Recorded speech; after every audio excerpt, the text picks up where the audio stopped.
say crash retrieval, what do you mean? When you say crash retrieval, when you say crash retrieval, what do you mean? When you say crash retrieval, when you say crash retrieval, what do you mean? When you say crash retrieval, when you say crash retrieval, what do you mean? When you say crash retrieval, these are retrieving non-human origin technical vehicles, call it spacecraft if you will. These are retrieving non-human origin technical vehicles, call it spacecraft if you will. No kidding, non-human, exotic origin. No kidding, non-human, exotic origin. No kidding, non-human, exotic origin. No kidding, non-human, exotic origin. we have spacecraft from another species. We do, yeah. How many? Quite a number. We have spacecraft from another species. We do, yeah. How many? Quite a number. We have spacecraft from another species. We do, yeah. How many? Quite a number. We have spacecraft from another species. We do, yeah. How many? Quite a number. When you say crash retrieval, what do you mean? When you say crash retrieval, when you say crash retrieval, what do you mean? When you say crash retrieval, when you say crash retrieval, what do you mean? When you say crash retrieval, when you say crash retrieval, what do you mean? When you say crash retrieval, when you say crash, when you say crash, when you say crash, when you say crash, when you say, when you say, when you say, when you say, when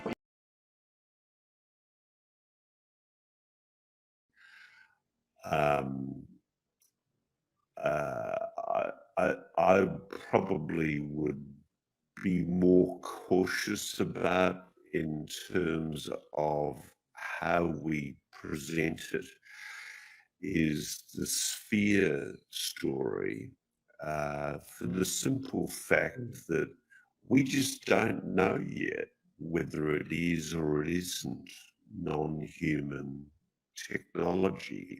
We have new, conclusive proof, testable evidence of alien technology. Frankly, whilst a lot of people want us to say, yeah, it's alien technology, we're not going to say that.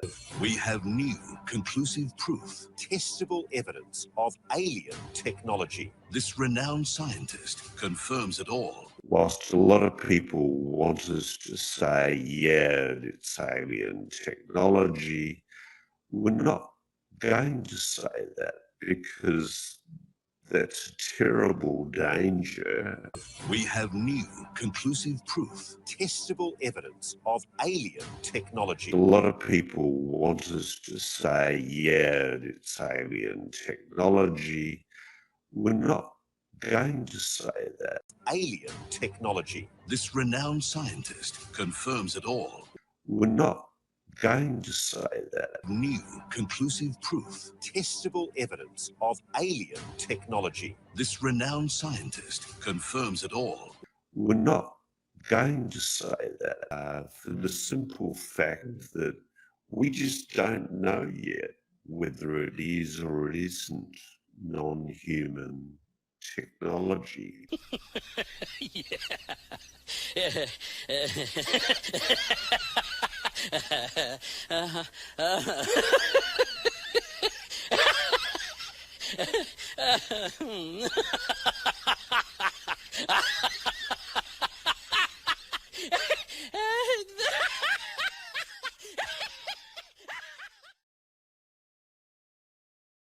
And can I just say, even though I'm not entirely comfortable at times with the way they sensationalize in their promos, because I thought the promos for our story were a tad over the top at times. What you're seeing here is momentous. You think that's alien technology? Yes, I do. I thought the promos for our story were a tad over the top.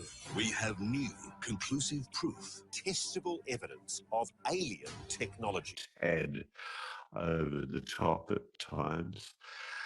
Is it possible to exceed the speed of light? The answer is yes. The biggest discovery in human history. Promos for our story were a tad over the top. New evidence that has to be seen to be believed. 7 News Spotlight, Sunday on 7 and 7 Plus. Not entirely comfortable at times with the way they sensationalize in their promos, because I thought the promos for our story were a tad over the top at times.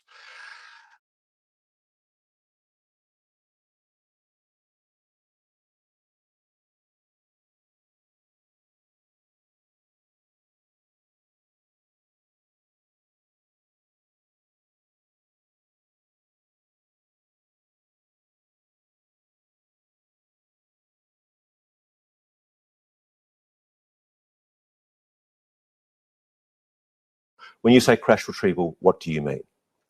These are retrieving non-human origin technical vehicles, call it spacecraft if you will. Mr. Grush is quite clear that he's not saying it's necessarily extraterrestrial. Non-human origin. That he's not saying it's necessarily extraterrestrial. Call it spacecraft if you will. That he's not saying it's necessarily extraterrestrial. Then what are you saying?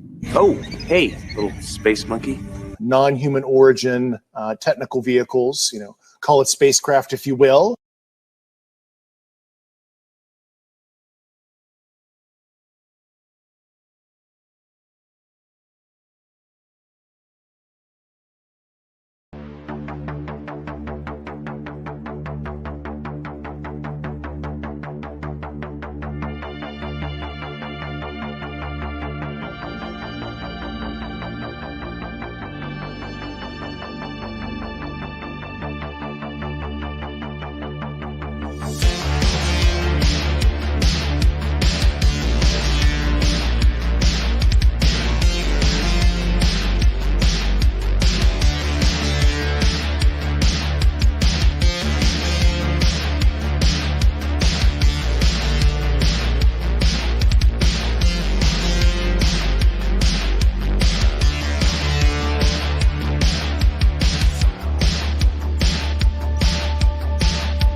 Greetings and salutations and welcome back, friends.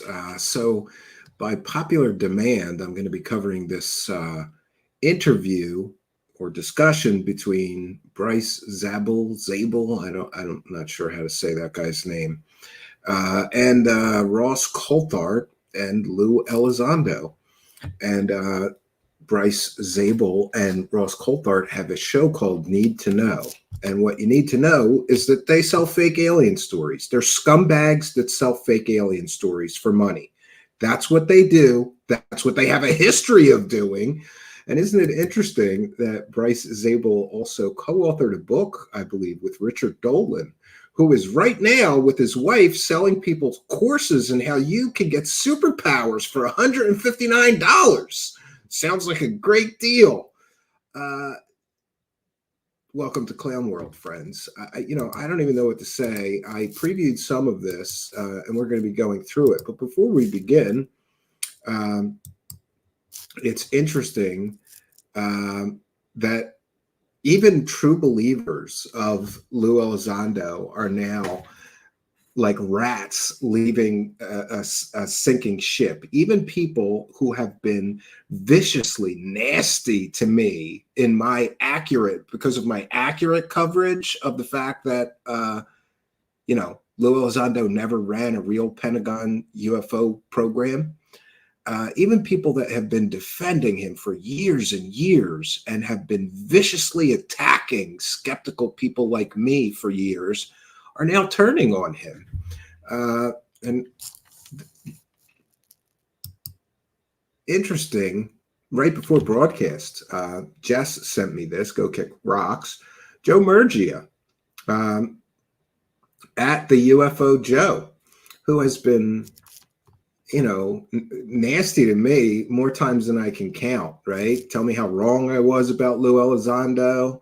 Well, apparently he's jumping ship, and he has left the Lue fold and has even been gotten blocked by Lue Elizondo, which proves that Lue Elizondo is an intellectual weakling and a coward whose so-called evidence is so flimsy, or some would say non-existent, that he can't withstand even the most basic questions about the claims that he makes. Lue Elizondo is a grifter like all the other grifters. There, I said it. And also before broadcast today, I got more complaints from a particular individual whose position is, well, Stephen, it's funny when you make fun of David Wilcock or Corey Good, because those people are grifters, but not Lue Elizondo. Listen, Lue Elizondo has started, what is it now? Started or been a part of 5, I believe, for-profit UFO companies since 2017. If he's not a grifter, why does he have to keep creating companies to make money out of the UFO topic? That's something a grifter would do, I would think. Call me kooky, right? For thinking that somebody that has, collected millions of dollars with him and his friends, claiming they were going to build a spaceship, and collected millions of dollars in investment money from UFO fans. Call me kooky in thinking that person might be a grifter. And, it's important that we recognize and understand and realize there's no difference between Lue Elizondo and David Wilcock or Corey Good. David Wilcock and Corey Good sell stupid people completely fake stories for money. Lue Elizondo is right now currently selling stupid people fake stories for money, or at the very least selling evidence-free stories. And you see this circle jerk that goes on in the UFO community. We've talked about it here many times. Some people have called it a self-licking ice cream cone. I call it a circle jerk because, that's what it is. It's a circle jerk where all these people back each other up. We've had Carl Nell recently give an interview and said 100% there are non-human intelligence visiting Earth.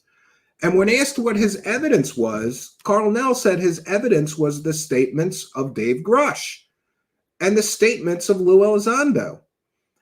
But if we dig a little deeper and peel back these layers of deception that are used to sell this UFO scam to stupid people, what we figure out is it's a big circle jerk. Carl Nell, what is your evidence that non-human intelligence is visiting Earth? Well, Dave Grush said it, and so did Lue Elizondo. Does it not matter that neither of those two individuals have provided a single shred of proof of their claims?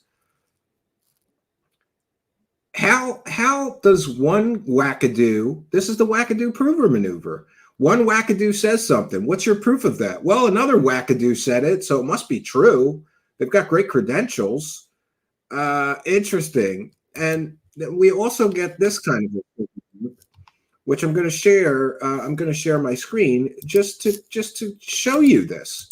This is the circle jerk in action. And people like Bryce Zabel, whatever the hell his name is, and Ross Coulthart are perpetrators of the circle jerk.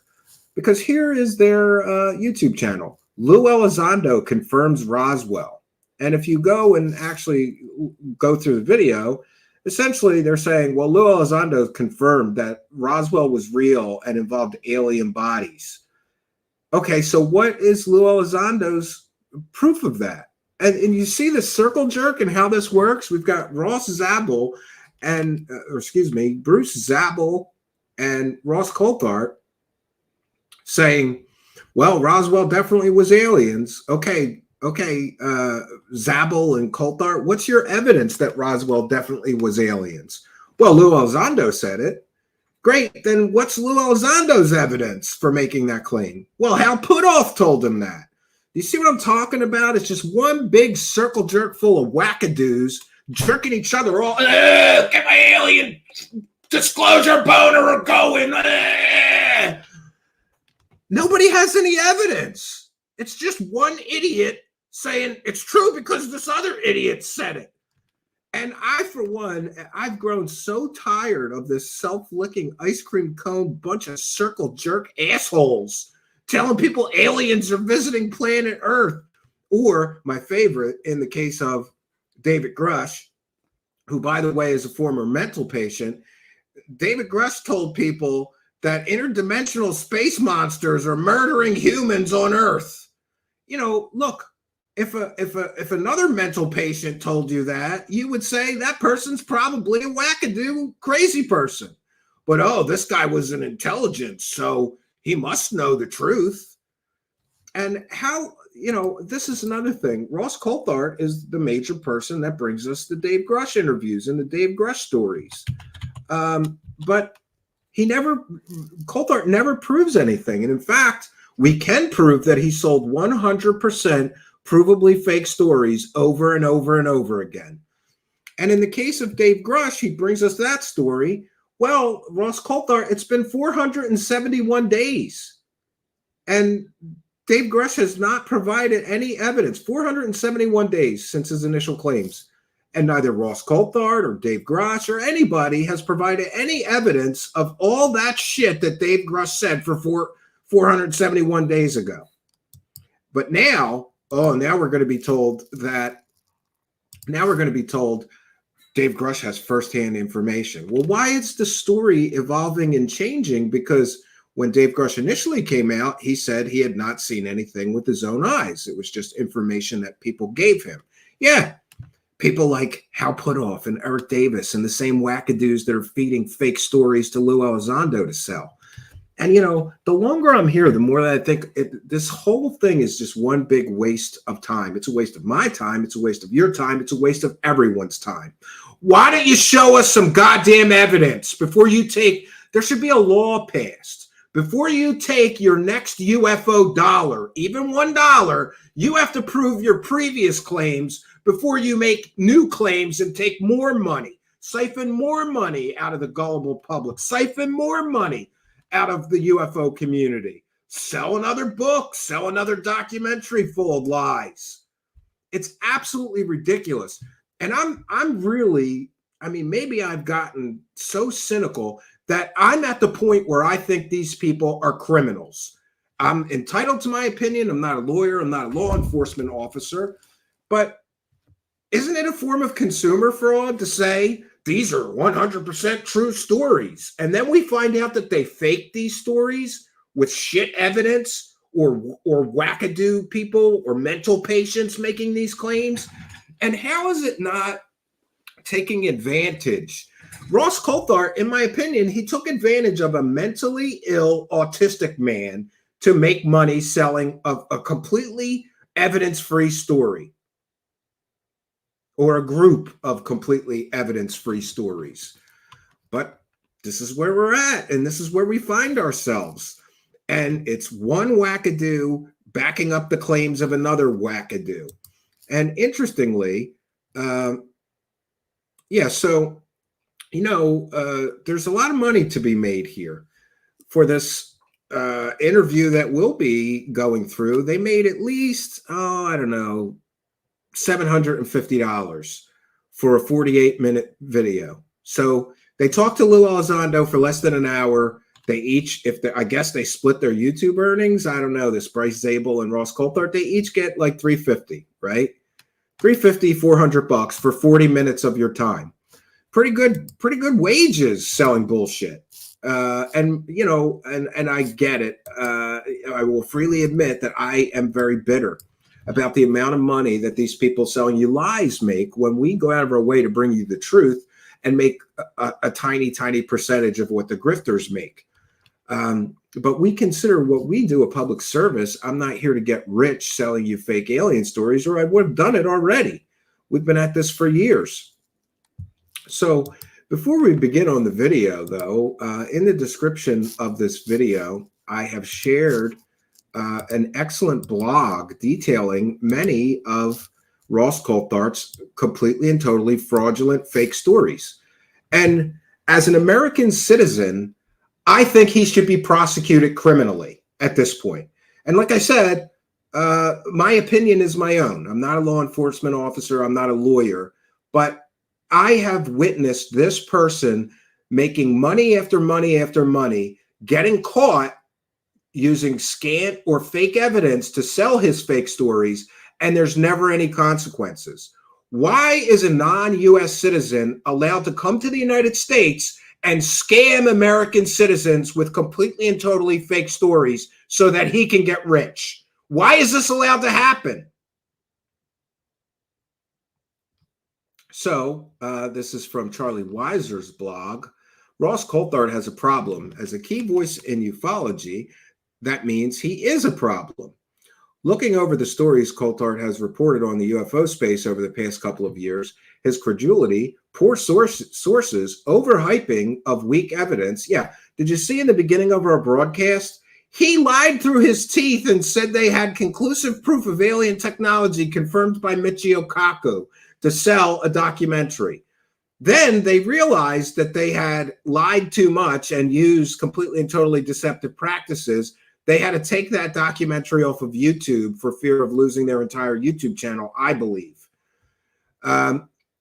Telling people you have conclusive proof of alien technology confirmed by Michio Kaku so that people click on your documentary, to me, is not just deceptive practices. That's a form of fraud.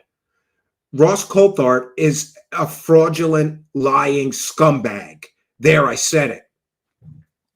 Overhyping of weak evidence and failure to issue retractions are adding up to severely impact his credibility.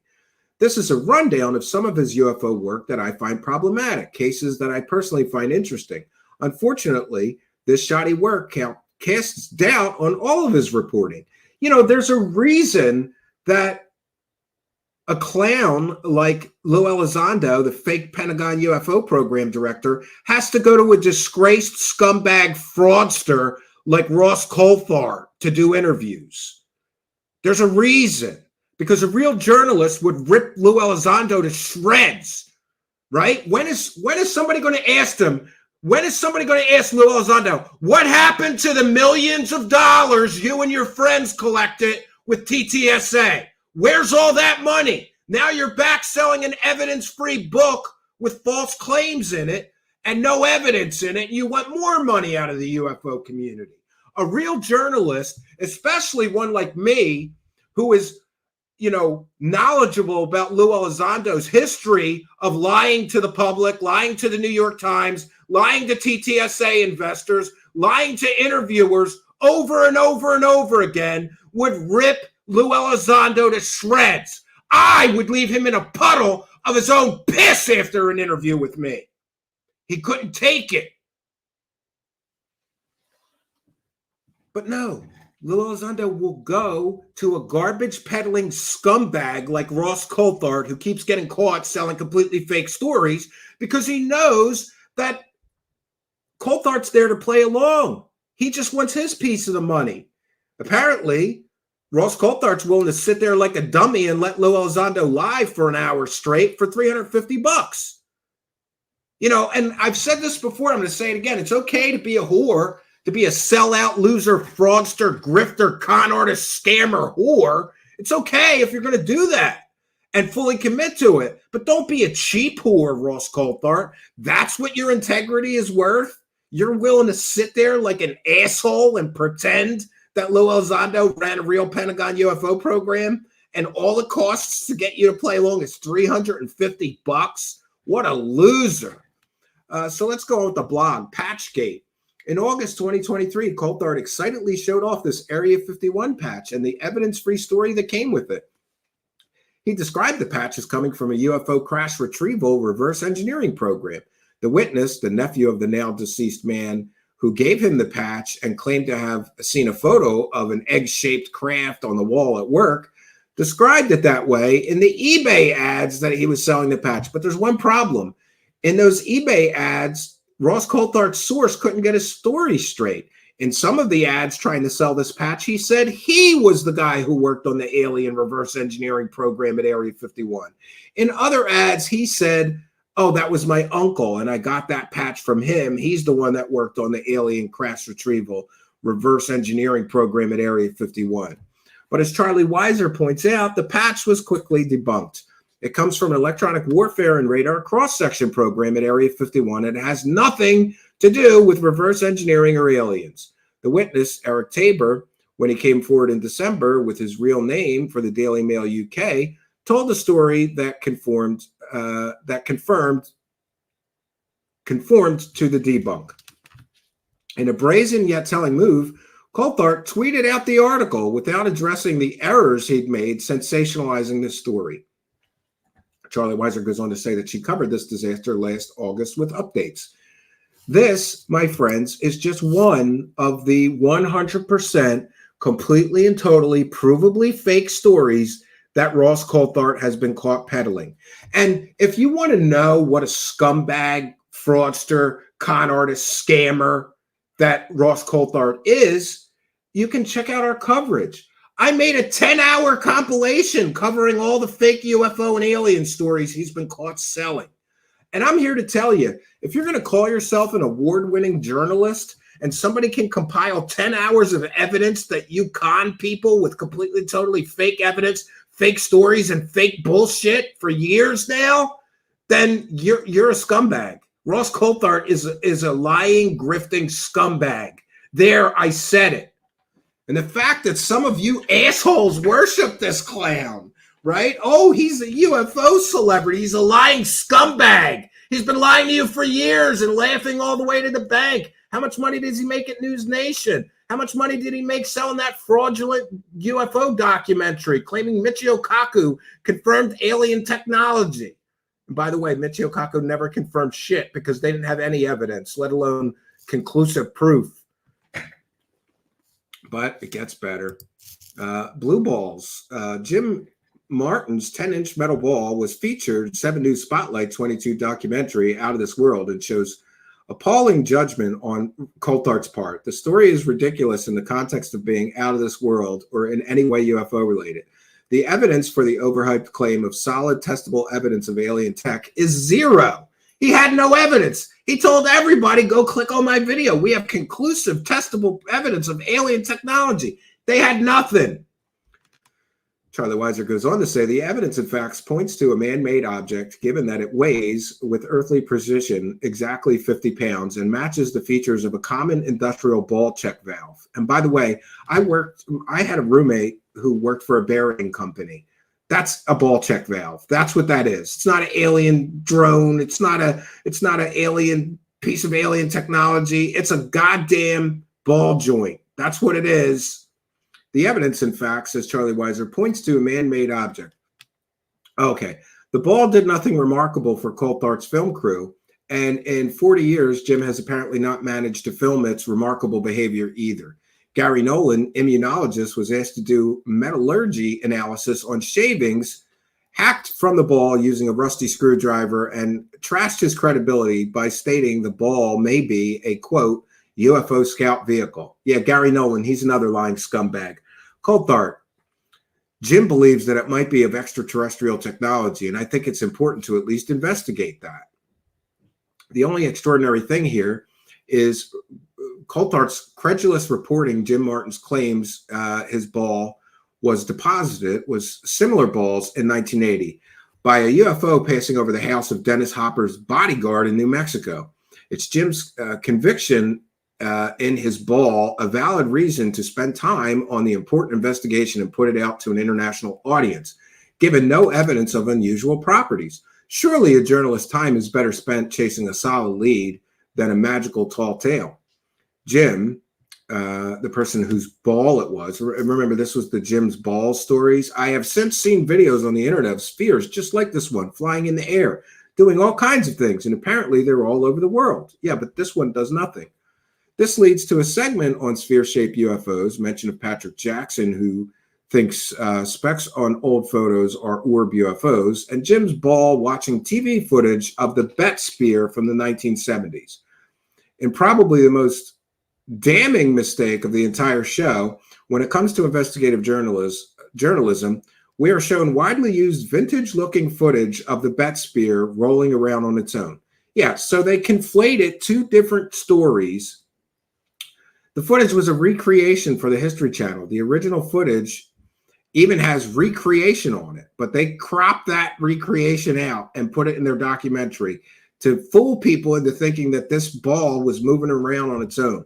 Coulthart made an unsuccessful attempt to debunk Jim's balls. Obviously, I've spent a fair bit of time ringing engineering shops trying to find a 50-pound ball bearing, and there aren't many. I can tell you, there aren't many, says Charlie Weiser. There has to be one. Here's one. And by the way, I found multiple examples of a 50-pound ball joint, and Charlie Weiser found one. Armchair researcher, me, one of Coulthart's bleeding debunkers, found this in a few minutes on Google. On the show, we see Coulthart measure Jim's balls having a circumference of 32 inch or diameter of 10.2, and it weighs exactly 50 pounds. The manufacturer's ball check valves are covered in rubber, which would explain the slightly larger diameter and heavier weight. Nolan said he'd have a result on the alienness or otherwise of Jim's ball in 1 month. It's been almost 2 years. Now it's 3 years. And we're still waiting. Yet the ET origin of the ball remains an intriguing open question, at least in the way Coulthart talks about it. More recently, he again linked Jim's ball to worldwide orb sightings mentioned by Sean Kirkpatrick. Something else. And this was my favorite. This is his fake story where somebody held up an LED flashlight and told him it was an alien spaceship. And he ran with this fake story. 100% provably fake story. Wasn't a flying saucer. It was a goddamn LED flashlight, Ross Coulthart, you dumb asshole. Coulthart's conclusions. I cannot find any good reason to disbelieve him. I detect no guile or lying in his demeanor. He knows how to use a computer, but he's not a hacker with the capability to render a CGI video on a home computer. If this is fake, he had help. Coulthart verified the witness's truthfulness based on the fact that he sounded truthful. Volunteered a minor criminal past and couldn't have faked it with CGI because he said so. Yeah. Flying saucer fable. And here's another one. You know, like, how many fake stories is Ross Coulthart going to get caught selling? This is the Melbourne fake story that he got caught selling. But just to wrap up Charlie Weiser's blog, Charlie Weiser writes, Coulthart's forte is not rational analysis or well-sourced fact-based recording. His forte is platforming human interest stories, and that's what he's been doing in the UFO space. Such stories are one-sided by design, which is not what ufology needs, but perhaps what it wants and it deserves. Coulthart has shown himself to be incapable of acknowledging his own credulity, or at least doing anything about it. Combined with his penchant for sensationalist exclusives, it's hard to trust his reporting. Sometimes he might be right. Sometimes his witnesses might be properly vetted and truthful, but who can tell anymore? So what can he do about his pathological credulity that led him presenting so many silly stories? He could join a skeptics forum. Instead of chasing the exclusive, he could hash out the mundane possibilities before going public. But then, of course, there would be no story. And that's the deal. He could debunk and bust these things as what they really are. He doesn't want to because there's no money in that. And then, of course, there's my favorite claim of scumbag Ross Coulthart. He claims he knows where a giant alien spaceship is, but he can't tell us, right? It's absolutely so ridiculous. So I have put, I'm going to put my fair use banner up here. I have put the video we're going to be sharing. I've put the original link to it in the description of our video or podcast here, but I'm actually going to be sharing a mirror so that these grifters, man, they have their ads cranked up to maximum, and I don't want to stop and have to skip ads. So just bear with me one moment.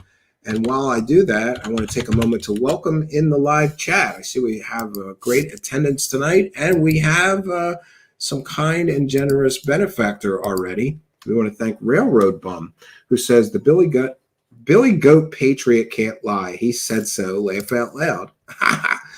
Well, we thank you for your kindness, generosity, and support. Of course, the Billy Goat Patriot can't lie. Yes. Lue Elizondo once said that, who is it? Eric Davis can't lie. And then Eric Davis said he never ran ATIP. So there's that. Railroad bum. Thank you for your kindness, generosity, and support and helping us to. Praise the cash, praise the cash, praise the cash. Right, we're praising the cash tonight, friends. If you have any super chats, get them in. We read every single one, and we thank every single person sends any support our way. We also give you a big shout out and thank you if you become a YouTube channel member during the live broadcast. Let me see here if we can't find that. I've mirrored it here. Oh, I do have it. Okay. We're going to be going from a mirror so that we don't have the ad.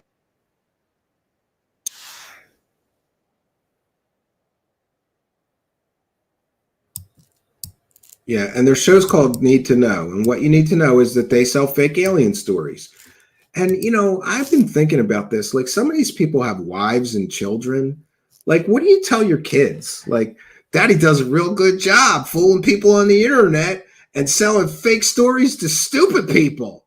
You should be proud of Dad. I made a lot of money selling this fake alien story or that fake alien story. Like, Ross Coulthart has a wife and children. How do you look your wife and children in the face, you scumbag, knowing that you lie to people every day for a living? It's ridiculous. It's ridiculous. I'm sorry if I think they're scumbags. If you have a wife and children and you decided, you know what I'll do for a living? I'll lie to people on the internet and sell completely and totally fake alien stories for money. Then you're a piece of shit. You're a piece of shit. You're a scumbag. You should be ashamed of yourself, being a father and a husband and doing this shit for a living. But this is where we're at, and this is where we find ourselves. I think Bruce has a family too. Bruce, I got a question for you, Mr. Zabel. Does your wife know that your partner for your podcast keeps getting caught selling completely and totally fake stories? Does your wife know how many times your partner in your podcast got caught lying through his teeth to sell a completely and totally fake story? Does your wife care about you at all? Do your children care about you at all? Because, I don't know, my family, if they knew that I was working with a scumbag that keeps getting caught lying to people for money and keeps getting caught manufacturing completely and totally fake stories for money, they would tell me to cut my ties with that person. In fact, I'm sure my wife would demand, if I was ever in business with somebody that was so unethical, so despicable that they kept getting caught lying to people and basically committing consumer fraud to make a living, my wife would threaten me with divorce if I continued to work with that person. Where's your wife in all this, Zabel? And I know, you know, people are going to attack me for saying this. I'm just enunciating my thoughts on this. Bruce Zabel, don't you have people in your life that care about you that will tell you, like, maybe you shouldn't work with scumbags like Richard Dolan, whose wife and him are selling people superpowers for $159? Maybe you shouldn't work with a disgraced Australian journalist who you claim is an award-winning journalist. That's another thing. He is an award-winning journalist. Last year, he won the Bent Spood Award in Australia. You know what that's for, Mr. Zabel? For the person that sells the most ridiculous fake stories in all of Australia. Your podcast partner won the Bent Spood Award. So it's true. He is an award-winning journalist. He's winning awards for selling the most fake, ridiculous stories in all of Australia. But this is where we're at. This is where we find ourselves. I want to mention that this is fair use. This is a transformative work. We'll be educating the public and discussing the video that we are sharing. We want to thank Go Kick Rocks, who tipped me off. Well, thank you, Go Kick Rocks, for kind and generous $10 super sticker. Thank you for your kindness, generosity, and support, and always sending me good little bits to share in the show. We appreciate you. Thanks for appreciating us. Go Kick Rocks, helping us to praise the cash, bitches! Praise the cash, praise the cash, praise the cash. All right. So before we begin, I want to take a moment to talk again about wait, that's the wrong one. Talk again about Lue Elizondo blocking UFO Joe. UFO Joe has been a big fan and supporter. Do you know UFO Joe was one of the first people who attacked me viciously for questioning that TTSA might be a scam? He was one of those people. Viciously attacked me. How dare you say that? You don't know that. They're going to bring us disclosure. You should invest too. Why don't you invest some money so we'll get disclosure faster? You know, I feel bad for people like UFO Joe. He's wasted decades of his life on this shit. Decades of his life chasing carrots from these UFO profiteering scumbags that never provide the evidence of their claims. He's wasted decades of his life defending scumbags that sell fake alien stories, pretending that someday they're going to bring us the truth and bring us disclosure. No, all they're going to bring you is another carrot to chase. All they're going to bring you is another fake story or another book they want you to buy, another documentary they need you to buy. That's all they're going to bring you, UFO Joe. But the fact that Lue Elizondo blocked UFO Joe, that shit is funny. That shit is funny, Lue Elizondo, you bitch. Lue Elizondo is a bitch. All right. We're going to get into this video. I previewed just a little bit of this. And boy, I think it's it's like a grifter team up. We didn't really mention it. So, I've titled tonight's broadcast, You Need to Know These People Sell Fake Alien Stories. And you do need to know that. But interesting. Oh, yeah.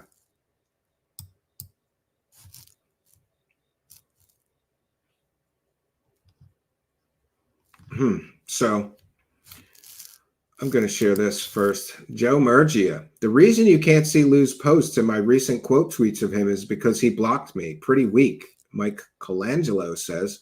So does that mean Harry Reid didn't actually get read into the UAP program and Lue just made it up? Or was he annoyed that you questioned him, so he blocked you?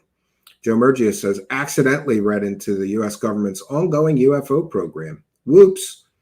And Mike says, right, got read in by accident and got read out. But that made Harry Reid angry. And that is why Harry Reid got involved in the UFO topic. So apparently, that's what happens with Lue Elizondo, who's a bitch and a coward and an intellectual weakling. Even if you've been a fan and a supporter of his since 2017, if you ask the wrong question, you get blocked. Because Lue Elizondo is a coward. And he knows that he's a grifter. Listen, if you were being honest, would you have to block everybody asking hard questions? No, because the truth is the truth. Manufactured fake truth can't withstand scrutiny, but real truth can. And Lue Elizondo is not bringing anybody real truth. And speaking of fake stories, Lue Elizondo collected millions of dollars with his buddies and TTSA, claiming that they had alien spaceship parts. Those turned out to be a missile casing. Did he give all those millions of dollars back that TTSA collected while they were claiming that they might be in possession of alien spaceship parts? Of course not. He kept the money. And he laughed at you dumb dickheads that think he's a hero. He's a zero, not a hero. All right, let's get back to the video. This one's about an hour, 48 minutes long. So I think we can get through it without me. Sometimes I just can't take it. I just get a bullshit overload. I get like BS exhaustion and I can't finish the video, but we'll see how this one goes. So this is fair use. This is a transformative work. We're educating the public and we'll be critiquing the video and these lying scumbags in the video. Your media circuit. And we want to talk to him about that experience, but also by kind of following up some of that, it's going to give us the opportunity to take a look at some of the questions that maybe didn't get answered. I'm going to translate. So Bryce Zabel and Ross Coulthart want to lick Lue Elizondo's asshole because he's been on a media tour selling his evidence-free book lately. That's what they want to do. They both want to lick his asshole. They want to get in there good. Get in there good, you guys. Get your money. Get your money. Or to follow up on some of the things that we'd like to know a little bit more about. So let's get right to it. Let me bring in Ross Coulthart from across the sea. Ross, that was quite a great interview that you did. You were the starter's gun for all of this madness. It seems like, I guess it was only 3 weeks ago, something like that. Yes, Ross Coulthart does a completely and totally terrible job interviewing Lue Elizondo. And Ross Coulthart, of course, plays along. A real journalist would ask Lue Elizondo, what happened to the millions of dollars that you and your buddies collected with TTSA? What happened to the alien spaceship parts you claimed you had? What happened to the alien spaceship you told investors of TTSA that you were going to build that would have a revolutionary power source that would change the world? What happened with that? Ross Coulthart didn't ask him any hard or critical questions because Ross Coulthart's in on the scam. That's the way this works. They work with people that are in on it. They're both in on it. All three of these clowns are in on it. They're here to extract as much money out of the UFO community and the public as general as they possibly can out of this topic. They have no evidence. They have no actionable or real information. They are lying, grifting scumbags. There, I said it. All right, let's try to continue. G'day, Bryce. Yeah, lovely to be talking to you again, and very excited to be speaking to Lue here on Need to Know. I think it's important before we bring Lue in just to introduce him, because one of the things that you and I have been talking about is that a lot of the podcasts don't explain exactly who Lue Elizondo is. Oh, this is going to be great. Which version of who Lue is are we going to get? Are we going to get the 2017 version where he claimed he ran a $22 million Pentagon UFO program for 10 years? Or are we going to get the retconned version? For those unaware, Lue Elizondo's entire history is being retconned right now. First, he said he ran a $22 million funded Pentagon official UFO program for 10 years. But skeptical researchers proved that that was completely and totally fake. And he never did that. And he never was the head of any real government UFO program. So now they've retconned it, right? That's when you just renew it. You know, comic books do this. They retcon Superman's origin sometimes, or Batman's origin, or whatever. They reboot. That's what Lue Elizondo's been doing lately, rebooting. Because the skeptics are destroying his original completely and totally fake narrative. And now people are hot on the trail of all of his military records, and they're going to prove that Lue Elizondo lied and lied and lied and lied about that stuff too, I believe. And isn't it interesting that Wikipedia has been busily rewriting his history? And there's details of that on Twitter that you can follow. Why does this guy's history keep changing unless he's a lying scumbag? Lue Elizondo is a lying scumbag who keeps changing his stories, right? Oh, it was an official $22 million funded Pentagon UFO program, and I ran it for 10 years. Now that's been retconned to it was an unofficial portfolio, and it was not funded. And he called himself the director of ATIP on his own book. Now he's saying, well, I wasn't the director. I was just a key member. Dude, it's on your goddamn book that you were the director, you lying scumbag. You got to love the balls on these lying scumbags. I think everybody just takes it for granted that we know who he is. But there's been a lot of toing and froing in the last few weeks, a lot of people throwing mud, a lot of debunkers trying to assail him. So let me just put Lue in context. Yeah, Ross Coulthart has a pathological hatred for debunkers or skeptics like me. Mostly because, hey, Ross Coulthart, you can say anything you want about me being a bleeping, he is the F word, effing debunkers or whatever, or skeptic. You could call me whatever you want. I'm the guy who caught you selling completely and totally fake alien stories, what, 4 times now? How many times have I caught you selling 100% provably fake stories, Ross Coulthart, you asshole? Right? But you're going to take shots at skeptics, right? How dare you? I love this attitude. Pardon me. I love this attitude he has. How dare these skeptics tell people the truth and ruin our lives for cash stories? It's ridiculous. And yeah, skeptics, they're not throwing mud. They're telling people the truth while you and your scumbag Zabel partner here and scumbag Lue Elizondo are lying through their teeth to the public for UFO dollars. So, you know, say what you want about skeptics. Show me a skeptic that's been caught scamming the public, selling completely and totally fake stories. Show me a debunker that's been caught scamming the public with completely and totally fake stories. You can't. Ross Coulthart, you do not have any moral high ground. You're a lying, grifting, you're a proven lying, grifting scumbag, Ross Coulthart. So you don't have the moral high ground to attack any skeptic or any debunker. who worked at the very highest levels of the Pentagon, the US Defense Department, out of the Office of the Undersecretary for Defense Intelligence. Yes, he was a desk jockey. He wrote a desk. Didn't go on any secret UFO missions, you lying scumbag, Elizondo. And Coulthart didn't run around hunting UFOs like Fox Mulder, right? From X-Files, right? He didn't do any of the shit that he claimed that he did. He sat at a desk at a satellite office of the Pentagon, not even at the real Pentagon. And he was, before he got involved, I think, with the UAP subject, involved in highly sensitive, extremely sensitive special access program liaison, dealing with some of the most intense secrets in the Pentagon hierarchy. There's no evidence of that. He's provided no evidence of that. He was a very, very highly trusted official inside the US Defense Department. This is research by proclamation. And that's why I find it very amusing that people have been throwing mud at Lue, this ridiculous argument about ATIP and ORSAP. In the long run, it's irrelevant. Oh, it's irrelevant that he lied to the New York Times about running a $22 million funded Pentagon UFO program.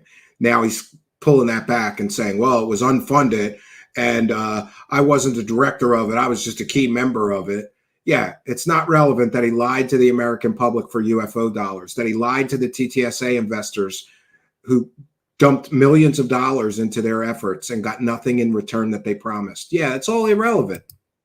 You're about to hear from is somebody who has operated at the very, very highest levels of the Pentagon, the Defense Department, and the intelligence community. Then why doesn't he have any real evidence of his claims? If he's so highly, he had such high classification, right? He had access to all these special access projects and all this and that. How come his only evidence is shit that anybody can find on the internet? Ross Coulthart, you scumbag. Like, let's think about this for a minute. Oh, he had access to all these top secret projects. Then why doesn't he have any evidence? Why is all of his evidence shit that anybody can find on the internet? Everybody I've spoken to about Lue, including a lot of people he doesn't know that I've spoken to, have vouched for his integrity, his honesty. Oh, anonymous sources told me that lying scumbag who's been caught lying over and over again is got great integrity. Do they know how many times he lied to the UFO community? Do they know he lied to the New York Times? This is so ridiculous and so easy to pick apart. These I'm sending Ross Coulthart clown shoes. Any super chats tonight will directly go. I have his address or an address for him in Australia. I'm sending Ross Coulthart an entire, no, forget the shoes. I'm going to send Ross Coulthart an entire clown outfit. I'll buy him the wig, a makeup kit, a clown suit, and clown shoes. He deserves them. And his absolute loyalty to the American public in doing what he's doing. So, Bryce, let's bring on Lue Elizondo. He doesn't have loyalty to the American public. If he did, he wouldn't have possibly, allegedly, taken videos that didn't belong to him that were government property and then gotten a book deal and a TV show deal with them and allegedly fraudulently collected investor money based on videos that he didn't own. Let's get him. Hey there, Lue. How are you? That was government property. Gentlemen, thank you so much. Not It is his. truly, truly my honor and privilege to be with you here today. Lue, you've had the honor and privilege of being on a lot of podcasts and a lot of media. I've seen you on a bunch of them. And I just had one quick observation. When I saw you on CNN and I think CBS and maybe a couple of others, to be honest with you, they give you like that 3 to 5 minute window, right? Yeah. Maybe they'd give him more time if he actually had anything other than trust me, bro stories, right? What are you going to do? Interview him for an hour and just let him talk and provide no evidence? It's like, you better have your talking points because that's all they got. And what I noticed in a couple of cases is I thought that the people who were interviewing you looked like they'd done about as much prep as you might expect if they were going to speak to the guy that just won a hot dog eating contest or something. I just didn't really feel like that because they knew. Lue Elizondo is about as important as a guy that just won a hot dog eating contest. In fact, I think that the guy who won the hot dog eating contest is probably more important than Lue Elizondo because he actually has real accomplishments that weren't based on lies, half-truths, and bullshit, right? Lue Elizondo looks like he could win a hot dog eating contest, though. Important this thing was. So here's my first opening question for you. Having just gone through all these interviews, what do you think you taught America and the rest of the world while you were doing these interviews? And on the flip side, what did doing all these interviews teach you? It taught him that he doesn't need any evidence and he can bullshit his way through any media interview as long as the people interviewing him are dumb as shit. Any real journalist would do their homework and know that this man has a history full of deception and lies, half-truths, and holding both hands out, collecting every goddamn dollar he can out of this topic, and never providing any evidence or any proof whatsoever. A real interviewer would do their homework. None of the people interviewing him know about his history of deception. Wow. Well, first of all, let me preamble if I can. I think mainstream media has got a lot going on right now, and it's easy. You know, we refer to something as combat fatigue in the military, but the media suffers from the same thing. And you've got so many of these issues du jour, right? Whether it's elections or it's the ongoing conflicts right now over in Israel or the Middle East, or with Russia and Ukraine, and of course an election coming up as well, right? So there's a lot of issues. So it's very easy to get distracted. The UAP issue is we're playing a long game.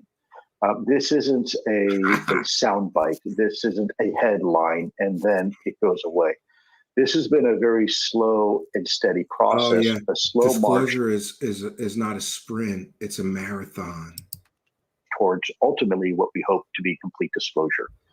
So, with that said, I want to make sure we don't put blame on mainstream media because I think they've got their hands full. And let's not forget that until recently, the last maybe 6-7 years, this topic was completely taboo, right? This was a professional career ender to even consider taking this topic. It should be a career ender to any serious journalist because all these clowns don't have any evidence. They've got werewolf stories. Seriously, and had it not been for people like you and Ross Coulthart and a few others that just said, you know, to hell with the stigma and let's chase the story, we would still be in that situation. Now, what I taught media? You taught them probably that they don't that do research. They can just interview you. I'm about as attractive as a cement truck. This is it. This is as good as it gets, right? So I'm probably not the best guy to have on camera. With that said, what I have learned from the media is that there is a significant interest in this topic, and you're right. It's like it tends to be like a puddle on the sidewalk. It's not very deep. Their knowledge base is not very deep. Maybe what they've seen in Hollywood in a movie, or maybe what they've read in a book. But for the most part, they don't have a deep knowledge of this topic. And they also don't have a deep knowledge of Lue Elizondo's incredible history of deceiving people for money.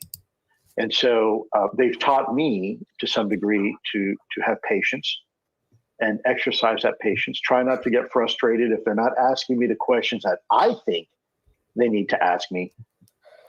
I think they're probably asking the questions they think they need to ask me. And for that, I'm okay with it. You know, this is, like I said, this is a marathon, not a sprint. And when is it going to get a hard question, though, from one of these interviewers? Like a real question, like, okay, you've been making money how much money have you made out of this topic since 2017? You got a TV show deal, a book deal. You and your buddies collected millions of dollars with TTSA. There's talk that he's got a documentary coming soon. How much money have you made out of this topic? And isn't that perhaps a motive for why you keep pushing this topic? And question number 2, that is a very important question. How much money have you made? Show us your tax returns, Lue Elizondo. Lue Elizondo crying that he's done this all for free. The guy got a book deal. The guy got a TV show deal, and he's lying through his teeth saying that you've had all my efforts for free.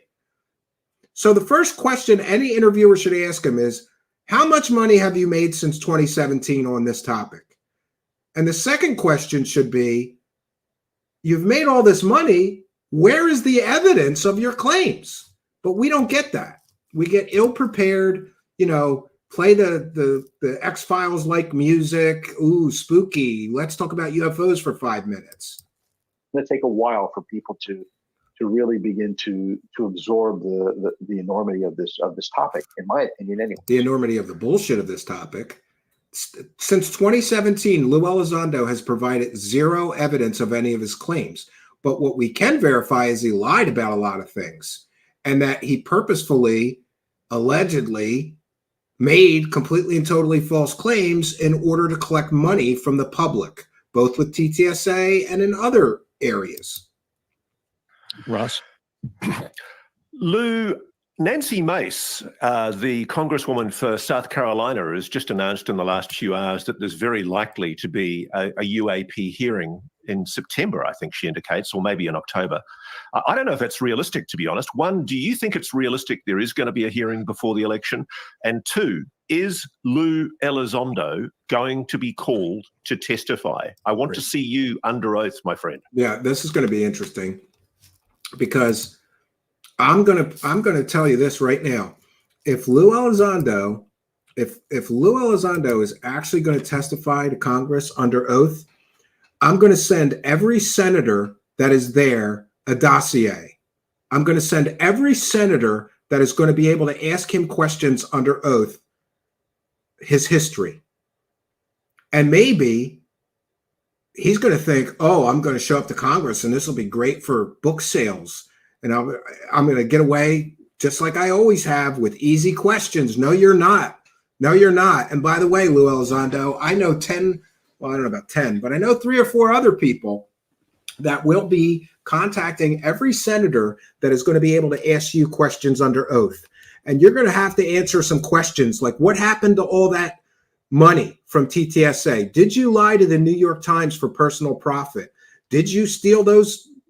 Did you take those videos from the Pentagon when you knew they were not for public release, and then make money out of them with TTSA, and make money out of them with a book deal, and make money out of them with a television show deal, even though that they were not intended for public release? Did you make money out of government property that you took out of the Pentagon or got out of the Pentagon? These are the questions that he should be asking. These are the questions that he should be asked if he's going to testify under oath. I have a feeling that he will never testify under oath because he knows that some of those senators aren't going to be idiots. Some of those senators are going to be fully briefed and informed on his entire years-long history of deception and profiting from government property, profiting from completely and totally false claims like, I'm going to build a spaceship. Give us money. He's not, I don't believe he will ever testify under oath because he's got to be worried that the grift will come crashing down. But one can hope. Sure. So again, 2-part question. Let me answer the first question and then I'll go to the second one. There is going to be hearings. Now, whether they occur in end of September or October or perhaps even November, you're right. Let's waste more taxpayer money on our fantasies, our evidence-free science fiction fantasy stories. What do we get out of that Grush hearing? Nothing. Nothing.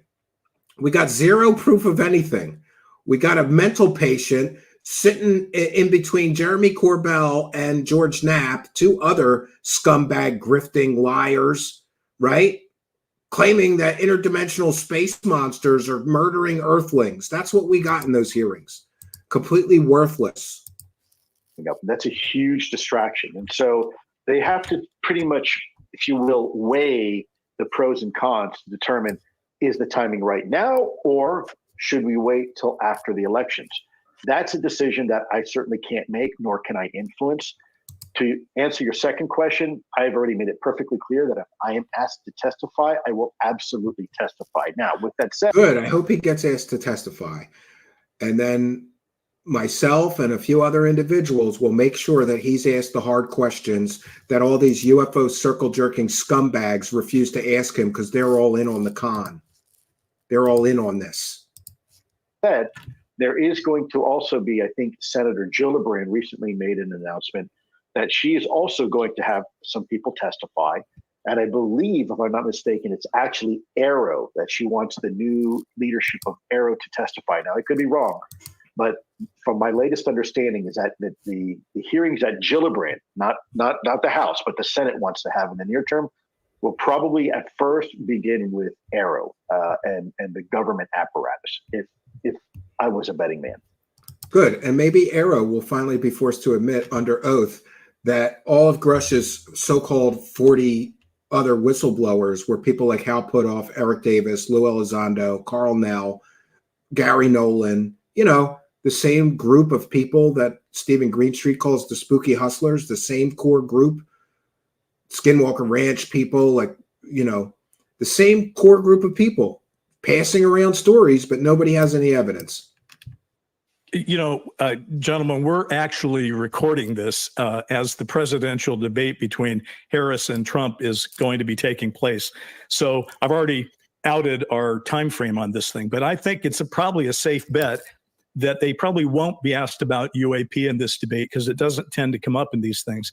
Maybe I'll be surprised. That would be great. But Lou, here's my question. Let's assume that who's going to be the disclosure president? And by the way, people get all excited when a presidential candidate says, I'll release the UFO files. They never release shit. Neither of them are going to release anything. Doesn't get asked in this debate, and that there's another debate afterwards. And somebody were to say to you, Lou, what should we ask these two candidates on the topic of UAP? How would you phrase the question that a moderator who, as you just pointed out, usually isn't completely wired into this? How would you phrase that question? How would you have them ask Donald Trump and Kamala Harris what they think about the UAP? Yeah, time to get a real job, Lou. I would start with the basic question: what do you, as a presidential thankful for commercial toilets, believe the American people are entitled to know? First and foremost, what do you believe in your heart? Yeah. Orbs are appearing in my house, but I couldn't set up a camera. Made aware of, okay? Because that's question number one. Because if they say, well, we have to keep everything secret because of national security, we already know their position. If they say, look, I think Americans should know as much as we possibly can tell them, whether or not we're alone in the universe. And look, if there's technology that maybe we've been able to glean from all this for free, we're probably not going to have that conversation with the American people. Why? Because we don't want our adversaries to know what we have, right? So that'd be question number one. What do you believe that the American people are entitled to know about this topic? And then two, how do you plan to enforce and ensure accountability that those organizations within the executive branch that have been established to do the work are actually going to do the work and will have access to the information that they need to do the work? That's every a great day question. is a grift, y'all. Ross, I'll give you You're the right, next question. Absolutely. Okay, Lou. There's been a very interesting post in the last 24 hours that seems to have been very quickly taken down as soon as it was posted. You're right, Andy Collins. There's a guy called Walter Kern who interviewed David Grush for a podcast or a magazine, I think, called County Highway. And in an interview, Ross, where's Walter asserted, and I don't know the truth of this, but I haven't spoken to David about it.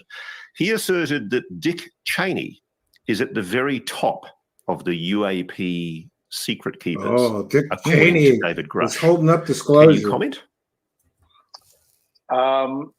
Look, there's a lot of speculation about who may have known what and when. I am certainly not going to speak on behalf of Dick Cheney, nor have I spoken on behalf of anybody else, as you probably know. I can only speak on behalf of me. We do know for a fact that there were certain people in certain administrations that were read onto this topic, and we know that there were some that were not, to include certain presidents that were not read onto this topic. This is the old UFO mythology myth that this is so top secret and sensitive. They lie to the president. No, the president is the ultimate classification authority. Anything he wants to know, he can. He just has to ask for it, and they have to give it to him. This is a lie. This is a bullshit lie that explains the lack of evidence, I think, because there is none, in my opinion. Presidential privilege Vice President Dick Cheney may have had is certainly something that I think we should ask him. I think it's a great question. I know what I have been told and what I have learned through my time at ATIP.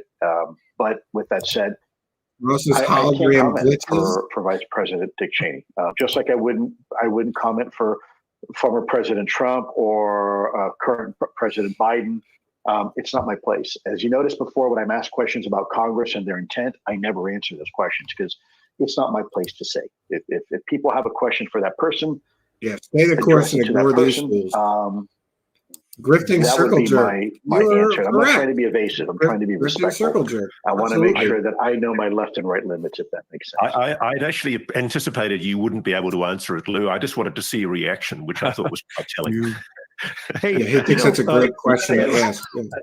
On the subject of all this, back in 2017, the guys that were doing a lot of these interviews were yourself and Chris Mellon, sometimes Tom DeLonge, but basically you were the insiders who were talking about it, sort of setting the standard for it. And that continued for a while. Now we've had other people speak, but most noticeably, last year we had David Grush talk.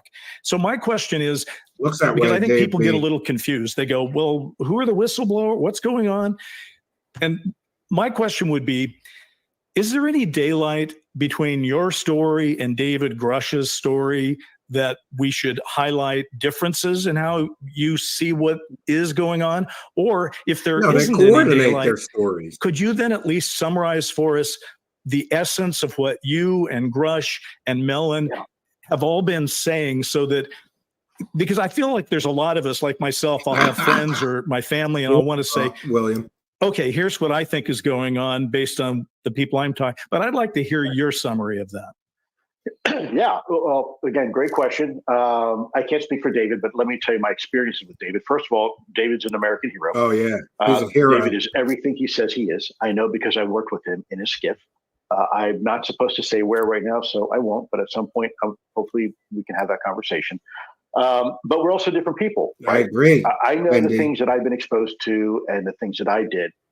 I know the things that David and I have done together. You're right, and Steve we've been both exposed Nothing new. to. But then there's stuff that David has evidence, also done stories that I wasn't part of. And so it's kind of like being married, really, where you live with somebody 24/7, but there's times you may have to go run an errand or go shopping, or your spouse has to go take the kids to school and drop them off and has a conversation with the neighbor. This guy needs better analogy. I wasn't privy to everything in David's world, just like David wasn't privy to everything in my world. But we took every opportunity to brief each other up on the important things. The minutiae and details of what type of frappuccino I had in the morning. Probably not a detail. You're right, Richard Warren. He could shut us up in a minute. If there was a video that he and I both needed to look at and analyze, we were absolutely on the same sheet of. Oh yeah, Dick Cheney, the evil Dick Cheney. Chris Mellon, very much the same thing. Chris Mellon is his own man. I can tell you my experiences with him. He is, again, a national hero, national asset. I mean, he is a national treasure, in my opinion. We are only having this conversation. I agree, Scallywag. I think they manipulated a mentally unstable man to make UFO dollars. Is there other stuff Chris Mellon did? Yeah, I mean, he was a deputy assistant secretary of defense at one point. There's a whole lot of stuff. There's a whole. He also was a grifter with you at TTSA, where you guys lied to everybody, collected millions of dollars. Where's all that money? World that Chris Mellon has been involved with. Oh, he's American hero. Involved with. Grifters are not heroes. I just want to put that on the record. Assume or presume certain things. Like, for example, right now, you, Bryce, and Ross, you guys are working a show together, but you also do things independent and separate, still for the same goal. And so it's very much the same thing. Dave's a very good friend of mine. You got his wife in on the grift. I trust him implicitly. In orbs, no videos. Trust me, bro. We talk all the time. But there are, again, he worked for propaganda. You're right, agency, three-letter agency, which I've never been employed by that agency. We worked together, but he had access and did stuff through that agency that I wasn't privy to. And frankly, in some cases, I probably didn't even have a need to know. And I'm okay with that, right? This is not like, well, I need to know everything because I was part of ATIP. No. This is a far more sophisticated and complex topic. So we have to understand that there are aspects of his job that he is going to be part of that, frankly, I have no need to know, and I won't be part of it, and I won't ask him, and he won't tell me, and vice versa, right? So I don't know if that answers it, but I think we're pretty simpatico, Same with like Carl Nell and yeah, and I guess let me yeah, just they all use each other for evidence. If it's there's true a because that commonality guy to said what it's all true. of you have said or intimated in the various interviews you've done over these years, true. You Grifters all basically are say not there's heroes. those 3 videos that we've all seen, and that they're not very good, but they're shocking, right? But you imply they're not very good, and I heard you recently, I forget the show, but you said there are hundreds and hundreds of HD quality videos of UAP. Yeah, there are hundreds of HD videos This is the of question UAP. that We just bothers never the get people anybody. who leave We never comments get to on see our any of show them. and send me emails over and over, which is, wouldn't the release of just one of those high quality HD videos be a game changer? And secondly, to release a few should not impact our protection of classified sources and methods, one would think. If you're just showing what you saw in classified. high quality. So no, it's not. Why isn't this happening? Bullshit. Why can't we see it's classified one great video? Is sure. code. Well, I can't answer on behalf of the U.S. government. What I can tell you is that a lot of them are classified for very real reasons because of where they were taken and how they were taken and the fidelity sources of and the methods. information that we or have. Maybe it's adversarial technology. Look, people said before, well, how come the government has never released a video? Well, they did. They released 3 of them, right? No. Now, it took 70 years, but they did. No. So I think the time is going to come, and hopefully sooner rather than later. He's lying through his teeth here. The government did not release those 3 videos. He did. Him and his grifter friends got those videos released so that they could grift off of them for, I don't know, 7 years now. The government did not release those videos. He did. He just lied through his teeth. The government released those 3 videos. No, they didn't. Lue Elizondo, you did.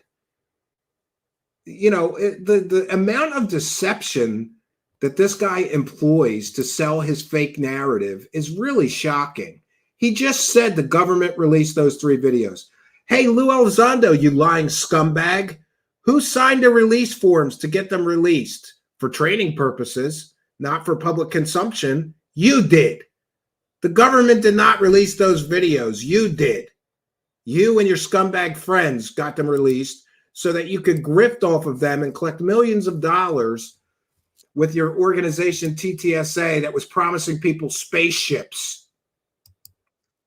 Will also be released, but you've got metadata that you've got to scrub. You've got locational data because we're doing things in places that, frankly, maybe the bad guys don't know we're there, right? And we're using certain capabilities that can do certain things. I agree, at certain times that we don't want the enemy to know. It's really hard Grifts of a feather, to take a video and strip all that information away with just a bunch of black squares. You could be right. To redact, the symbol, right? At that point, AI, the video ABS. almost becomes useless, really. So there are ways to do it. I think that there are people in government. Definitely men in black. Donald Trump just said that if he was elected, one of the first things he'll do is he agrees with releasing not only the JFK files, but also the UFO files and potentially releasing better video, right? Now, whether you're for Trump or against Trump, or it doesn't matter, right? I'm being apolitical here. I'm just saying that there are politicians right now as they're having the debate that are actually for disclosure. They're pro-disclosure. And again, I'm not saying vote for a candidate because they're for disclosure. No, that's bullshit because, listen, Donald Trump promised to release all the JFK files. And then when he saw what was in them, he told Judge Napolitano, this is a famous story.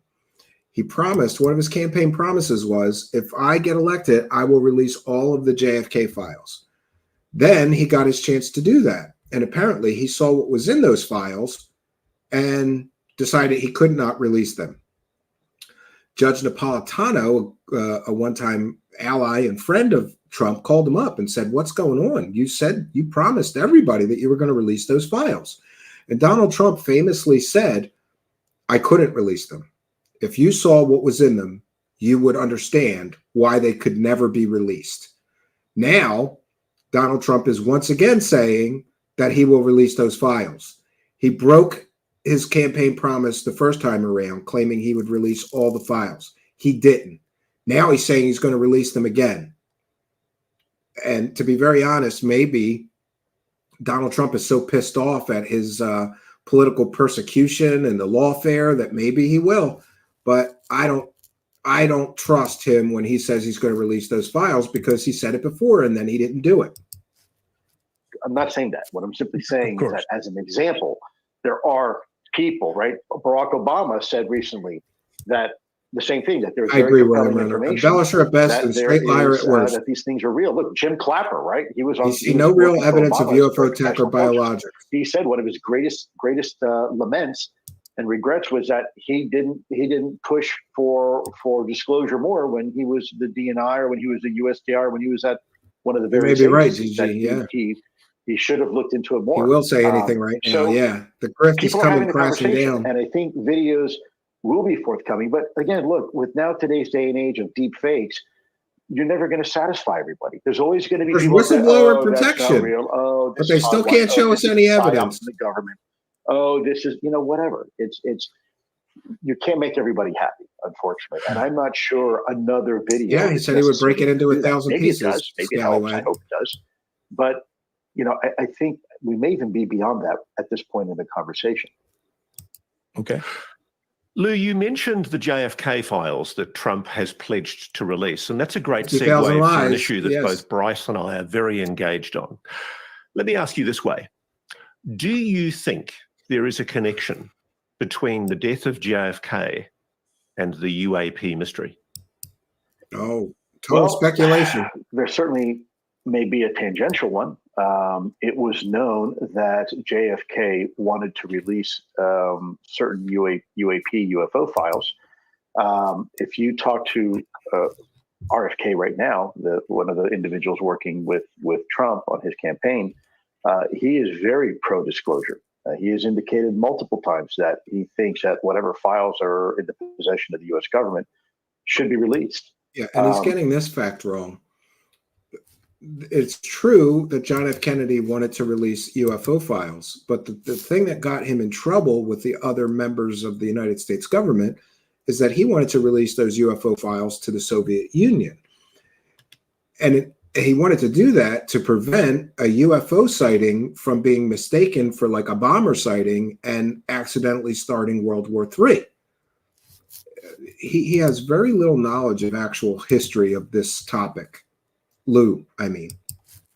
It was known that JFK had an interest in this topic. Now, was that the primer that saw him unfortunately be killed? A lot of conspiracies, Tybley. Thanks for being a member. There. I happen to know somebody who was privy to a lot more information. It was probably more related to things like Bay of Pigs invasion and possibly a re-invasion. And I think there was some potential mob ties and some intelligence stuff. I don't want to elaborate, certainly, and I don't want to speculate. He says, I don't want to speculate as he's speculating. Being a conspiracy theorist, which is farthest from the truth, right? So I just want to be careful because the moment people hear that, they go, oh, JFK, conspiracy theorist. Oh, he's not a conspiracy theorist. He just says that the government is hiding alien spaceships and alien bodies, but he's not a conspiracy theorist. Not at all. Come on, dude. I don't know. We're talking about conspiracy facts is what we're talking about. But I wasn't there and I wasn't alive. And so I'm going to be very careful not to pontificate on something that I don't have. As he pontificates. Complete insight. And speculates. Which he is says, I don't want to speculate. And certainly, or pontificate. You haven't brought up JFK in most of these interviews I've seen. I can't think of any more lies. I need to stop talking and be careful. But something you have brought up a couple of times. Yeah, there are two exactly, things you brought up, and I just want to make sure I'm understanding what I'm hearing. You talked on Joe Rogan, for example, about how we're happy to go fly a helicopter around and, tag a snowy plover or a wildebeest or whatever and do our business with them and then release them back into you talked about that. So my question is, are you confirming that we have a abduction issue problem? Because you've also talked in your book about implants. So I just want to hear it in plain English. Are people being abducted? And is that something that we're aware of? And are we doing anything about it? So the allegation is there. I'm not a conspiracy theorist. Some people aliens are abducting humans on Earth. Negative medical consequences. Dave Gress said that interdimensional space monsters are killing humans. But I'm not a conspiracy theorist. Technology itself and not deliberate. But keep in mind my background as a former special agent, right? If you let's say take an Uber or a taxi and you want to go to the mall, but instead they take you to their house, that's kidnapping, right? That's a felony offense. And oh, by the way, if they happen to touch you without your permission, even just touch you, that's assault, right? So now we can start adding up the crimes, the federal crimes here. That doesn't I agree. In some cases it is. Now, and a lot of people are thinking it's a mental to your kid, problem, right? Essentially, Scally. We got a problem. If that's happened, that we've got a serious problem. Of course, problem. there's no evidence for in some cases, doing that never kind of stopped them stuff before. is an act of war. Literally, it's a provocation. Yes, they're SAing and eating people. They ate Wilcock and resurrected them for sure, gentlemen. Yeah. My focus at ATIP was more nuts and bolts. Yeah, he's talking about abductions. I was more interested in the military encounters over controlled U.S. airspace, over sensitive military installations. So that wasn't really my area of focus. Yeah, but he needed new material, so he threw in some alien that implants. Were more focused on that. That is their story to tell. But I personally, turns out that probably came from Roger Lear and Jeremy Corbell. So again, with the circle jerk and touched in any way, I don't see how that's a good thing. I know some people say it is, and they report that they've had a good experience, but I don't think I'd like it very much if somebody tried to take me somewhere without my permission and, touch me. So you should definitely be spotted. There you have it. Lue Elizondo doesn't want to get touched by aliens. That one, it's not necessary. You said you were more nuts and bolts. So the thing that you have said in your book and in some of these interviews that's very nuts and bolts is you've casually stated that Roswell happened and that it was NHI. I mean, you haven't been hiding that. You've actually said it. So just so I'm hearing this straight up. Yeah. He never said Roswell was real and aliens before his book came out. Is that a coincidence? So for 7 years, he never said, yeah, Roswell was definitely aliens. But when he has a book to sell, now he's saying, oh, yeah, Roswell was definitely aliens. And what is your evidence of that, Lue Elizondo? Well, Hal Puthoff told me that. The guy who believes that he has superpowers. But then again, Lue Elizondo believes he has superpowers. And Hal Puthoff told him that Roswell was really aliens. The same guy who thought that Uri Geller had real superpowers when Uri Geller was using children's magic tricks. So his source for why he says Roswell is real is wackadoo Hal Puthoff, free energy wackadoo, Scientology wackadoo, guy who thinks he got superpowers from Scientology wackadoo, guy who thinks he confirmed that other people had superpowers when they were using magic tricks on him. He said Roswell's real. They leave that part out. Roswell's been something I've been looking into for a long time. Are we finally getting to the place where we're going to admit that Roswell was a crash of an exotic technology that included bodies of a potential NHI, and that this has been something the government has had in its possession? Nothing substantial, Richard Warren. Going back, right. what, 75 plus years now? So I will answer your question with a statement. I had been approved by the Pentagon to talk about this particular aspect. I will say that there was a point in time where I was told to my face, verbatim, I am not allowed to talk about crash retrievals at all, or I will absolutely go to jail. And I've honored that. And that's why my book went through the DOPSR process, because I wanted to make sure before I talked about it. And here's the other thing. DOPSR is not going through the pre-publication process at the Pentagon. They could approve him to talk about Roswell if he's stating fictional things, as long as it doesn't interfere with any classified projects. And Roswell, reportedly, according to the government, was a mogul, top secret balloon project to detect nuclear or atomic explosions of the Soviet Union. But it's long been declassified. So, this is another thing that can be fact checked. Somebody's got to call the Pentagon. Who told Lue Elizondo he wasn't allowed to talk about crash retrievals or he'd be arrested? That's a bold statement. He just said that the Pentagon told him if he talked about crash retrievals, he'd be arrested. Now, all of a sudden, he's allowed to talk about crash retrievals because he went through the pre-publication process. It could also be that the things in his book are fictional. So, of course, they don't care. And because something made it through pre-publication doesn't mean it's true or accurate. It just means he's not talking about anything classified or sensitive, so he's allowed. You know what else is not classified or sensitive? Fiction. I had approval from the Pentagon to do it. And so my book took almost a year to go through the Pentagon process, but they approved me talking about Roswell. And so that's why I can talk about Roswell. Yes, Roswell, by all accounts, was a crash. It was not a balloon. It By was what not accounts? test How dummies Puthoff's being account? thrown out. It was a crash. In fact, it was two events. It is kind of hilarious. Yes. So and bodies were recovered, bro? Yeah. Correct. I mean, you say two Allegedly events. that there were You mean biological two? samples that were You mean two craft that crashed with each other and Yeah, that's created good science separate fiction, debris fields, or Scallywag. one craft that blew apart into two debris fields? So what I was told was that there was what he was two told by Hal events. Puthoff. One was recovered and by us, and one was able to get away on its own. Yeah, And fiction's that, not classified. that It's biological fiction. samples were non-human biological samples were recovered. Keep in mind, this is the end of the 1940s. And who told him all this? He's forgetting to tell you, he admits it in his book, that who told him about all this was Hal Puthoff, a complete and total fucking wackadoo.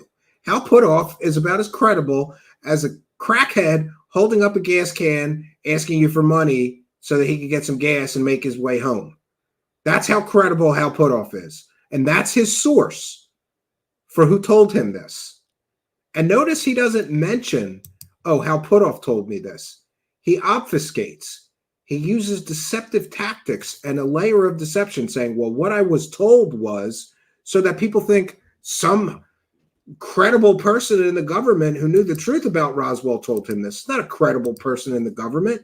It's Hal Puthoff, a complete and total Scientology wackadoo who believes that Xanadu and, all the crazy shit that Scientologists believe.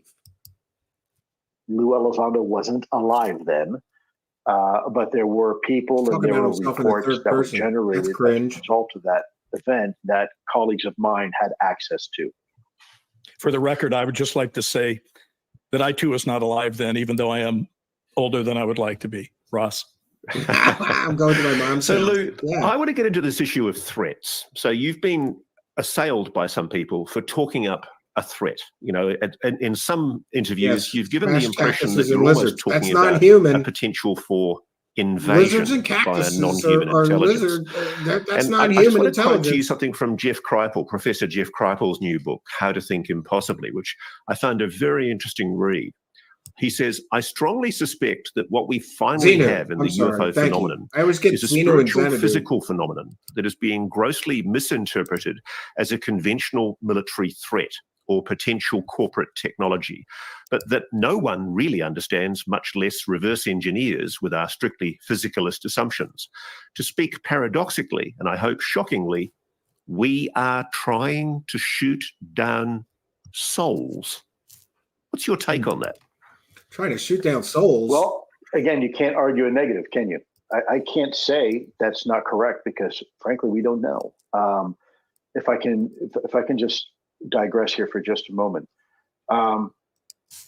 Look, there's more to this topic surely than nuts and bolts. Just like there's more to the topic of me when I go to the grocery store than just nuts and bolts in my car.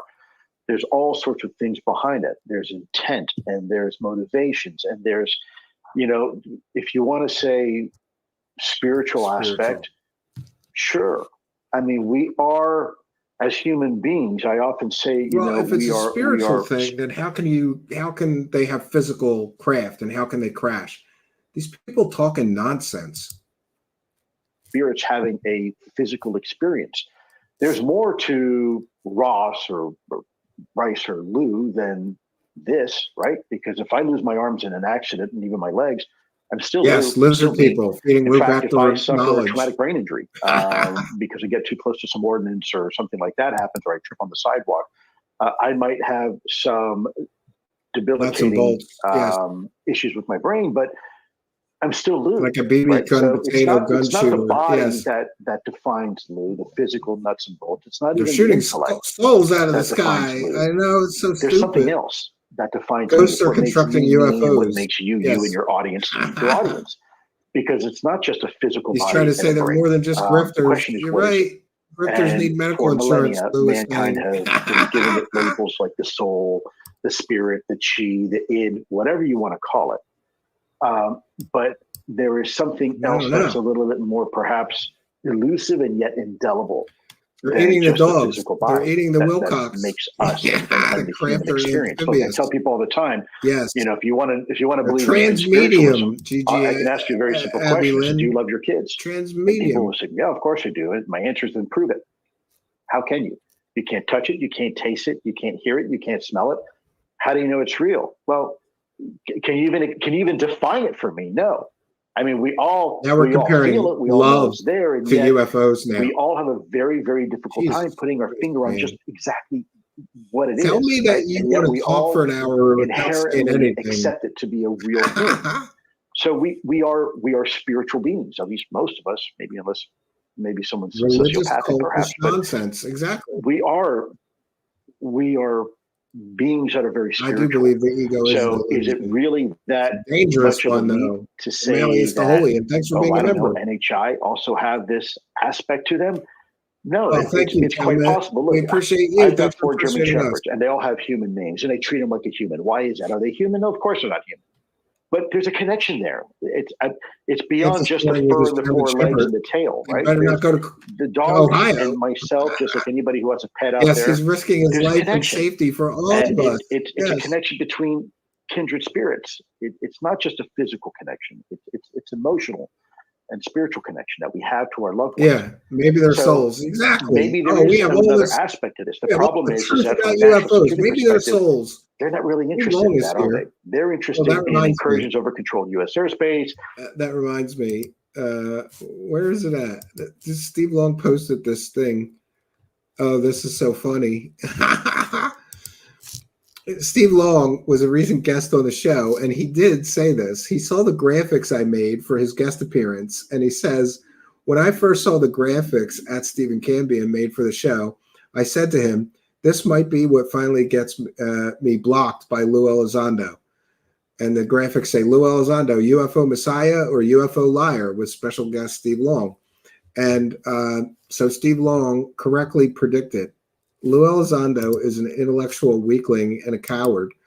And Lue Elizondo blocked Steve Long for sharing his opinions, and I think correct opinions, that Lue Elizondo is not a UFO Messiah. He's a UFO liar who's here for the money, right?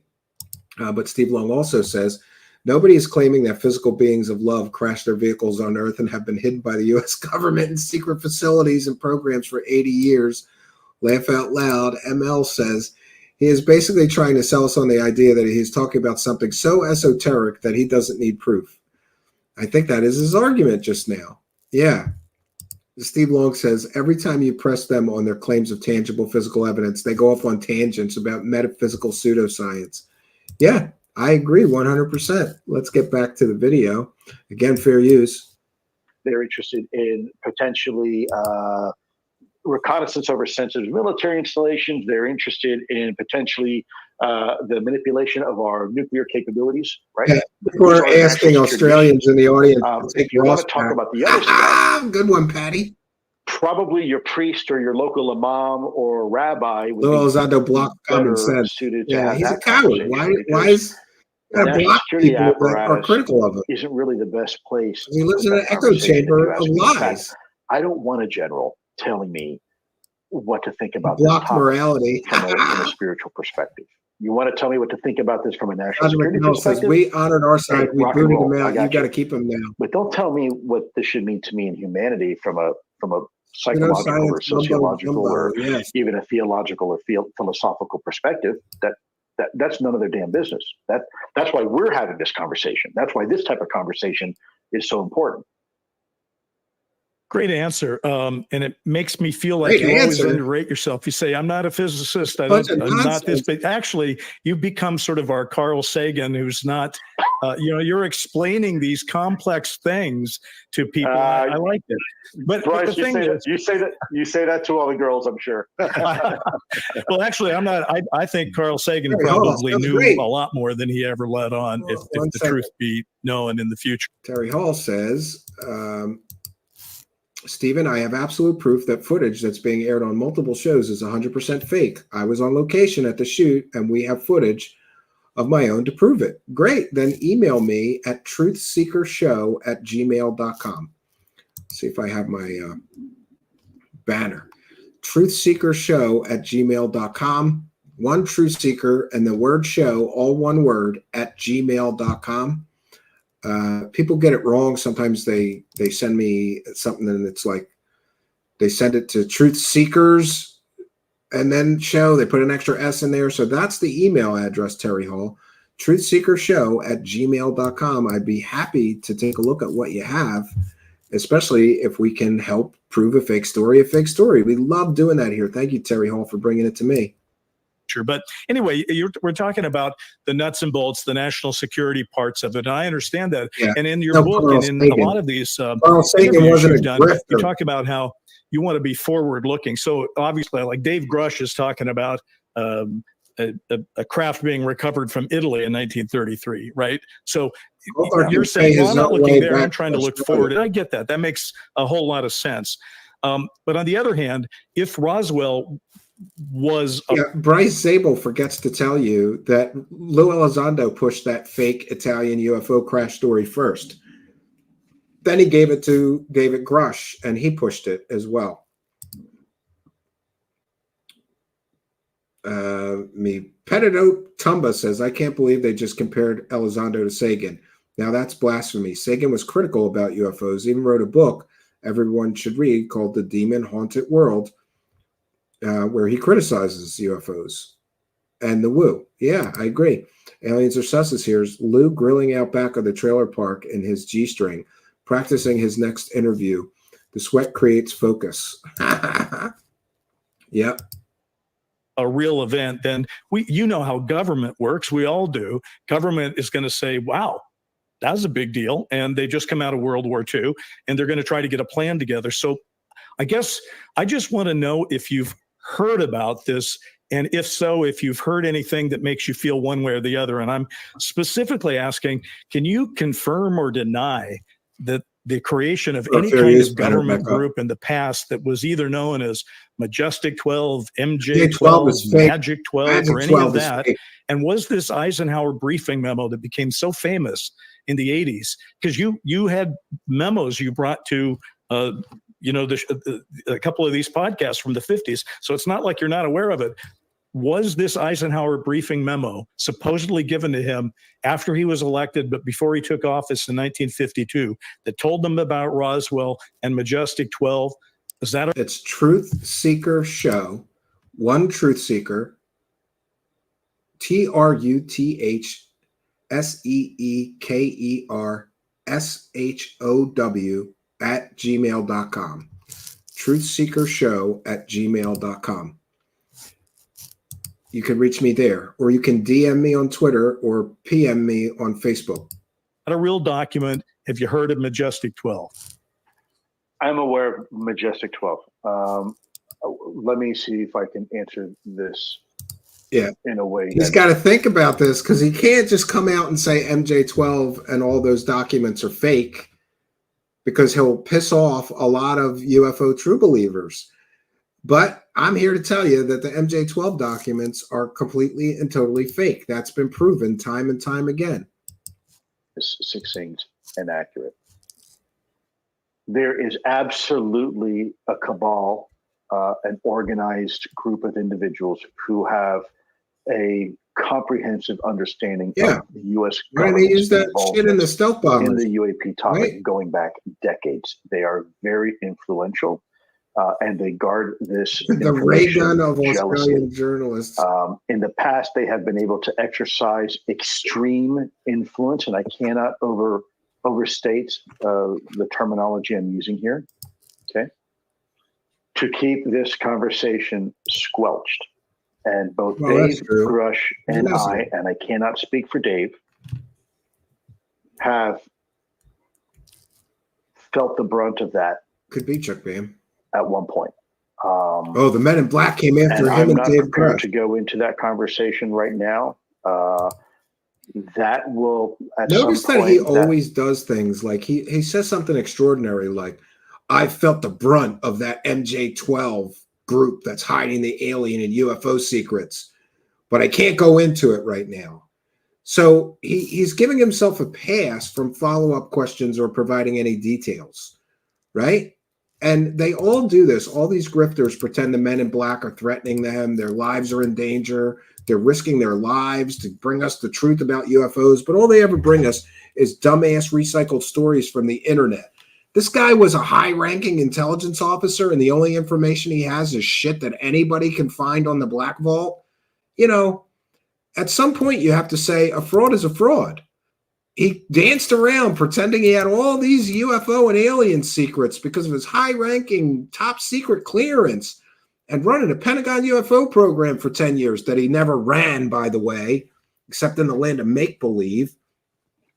But all of his information is shit that he found on the internet. So where's all the goodies that he claimed he had for all this time? He has nothing but shit that anybody can find on the internet. That part of the story will probably be revealed. It's very concerning. Majestic 12 is desperation. The lengths that people will go to in order to keep this conversation under wraps. Again, I understand it. I don't agree with it, but I can understand the rationale. I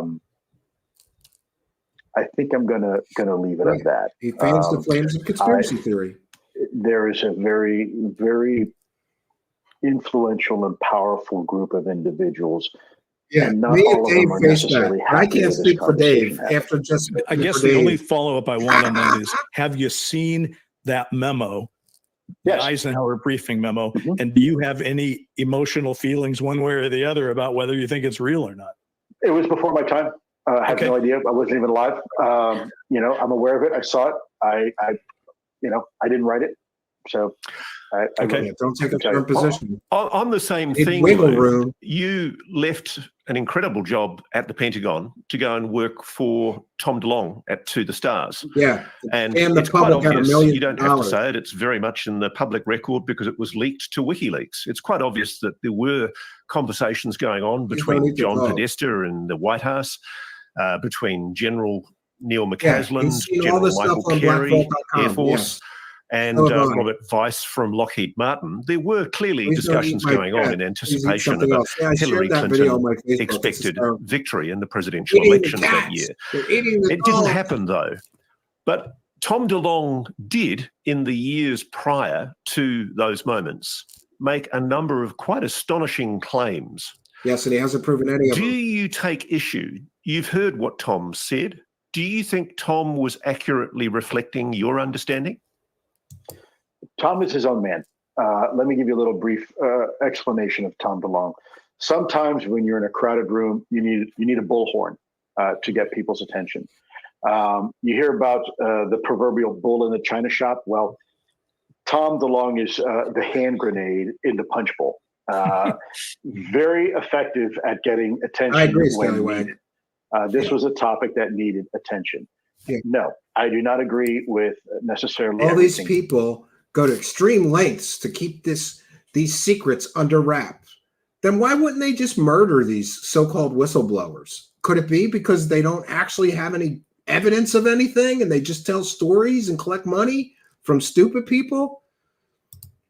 Yeah, Talmud says, I hate how he speaks so provocatively. It pulls true believers in like a magnet, and they all orbit him like he's the sun. It's wild. Yeah. We just used Tom DeLonge because we could reach millions. That's basically, Steve Long is translating for us. Tom says, nor does he agree with everything I say. Tom is his own man. He's, by the way, a very, very intelligent individual and extremely creative. And so everybody's entitled to their own opinions. My opinions are based upon my experience and the data that I saw. We're in Russia, the Pentagon, in exile my colleagues. Right now. Tom's opinions were formulated by his own experiences, people he talked to, right? And quite frankly, he had access to some very senior people. Yes, it is all fun and games. I've spoken to John eating Podesta dog. myself. He's not a dumb guy. He's brilliant. He's a really, he's the epitome of an intellectual. The question is, was Tom getting this information from somebody else, or was he formulating his own opinions based upon conversations he had with somebody else, right? And those are questions you'd have to ask Tom DeLonge. I couldn't answer those. But no, Tom, I'm sure doesn't agree necessarily with some of my postulations, and I don't agree with some of his, but it doesn't make him necessarily wrong. And it also— Why don't they ask him what happened to the millions of dollars that Tom DeLonge, Christopher Mellon, and Lue Elizondo collected from the public? Why don't they ask him about the money? Is that probably off limit? That's off the table. You can't ruin the grift, right? And how come this guy is so confident that he could just keep collecting money from the UFO community? What happened to the millions of dollars of money he collected from the UFO community with TTSA? Shouldn't everybody say, you're not collecting any more goddamn money out of the UFO community, and to explain what happened to the first couple million that you and your buddies took from everyone? And TTSA has been described as a techno scam. Doesn't make him a bad guy. He's done a lot for this cause and disclosure, and really put his own credibility on the line and put his own. He collected millions of dollars, and then he paid his sister $150,000 a year to be a public relations person who refused to answer my questions or any real serious journalist questions about the money situation over there.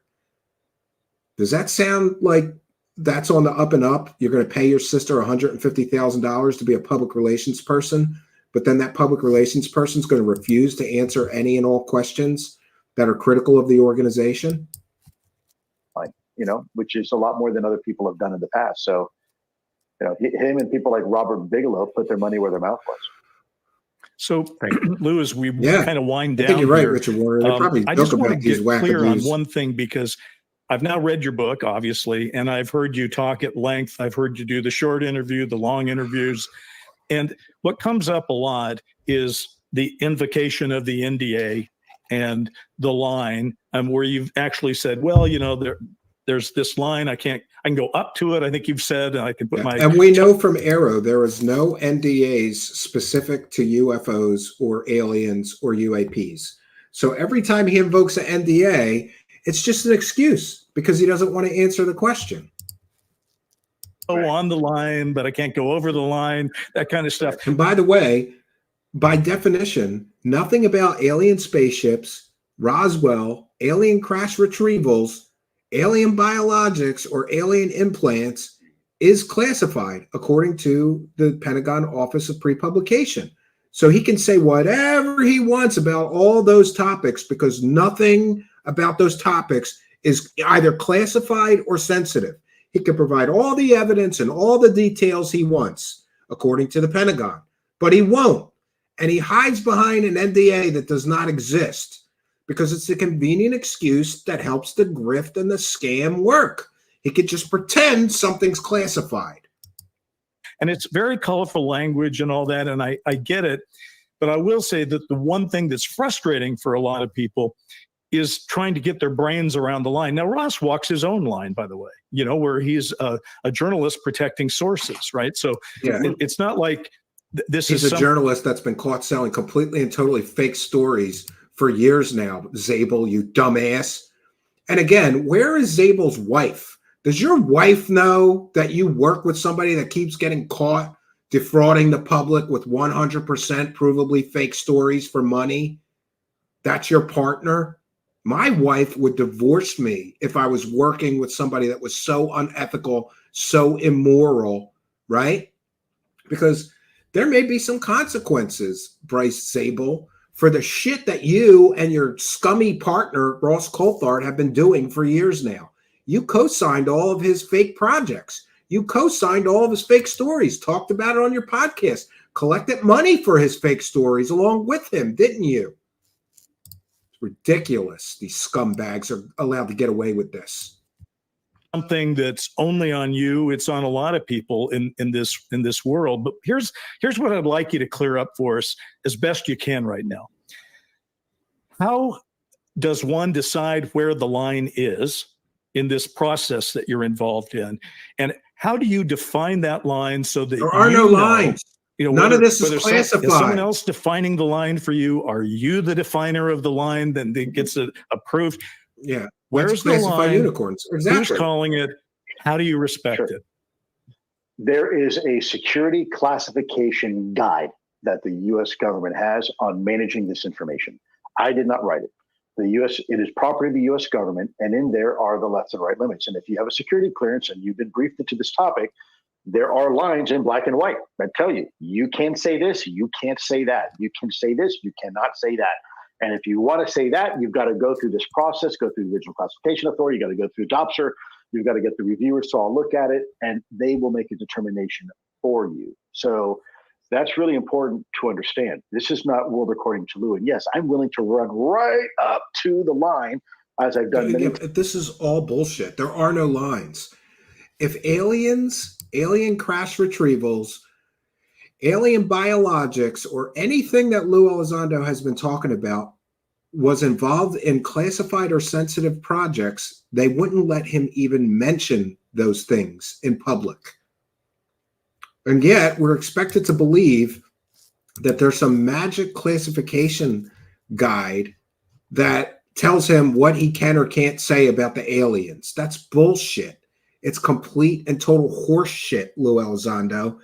And Jesus Christ, man, like what a grifter you are, right? I remember when he first came out in 2017 and everybody's like, finally a serious UFO guy. He ran a Pentagon program. He's not a grifter. Here we are 7 years later and the guy's still grifting, still hasn't proven shit, hasn't provided any evidence other than grainy ass worthless videos that he borrowed out of the Pentagon that he had no right to release to the New York Times or to profit off of in the form of a television show deal or a book deal or collecting millions of dollars from investors based on those government property videos, which, by the way, on the declassification form, they say UAV, unmanned aerial vehicle, UAS, unmanned aerial surveillance, I think, balloons, and drones. He knew that those were human technological devices in those videos when he used those videos to pretend they were aliens.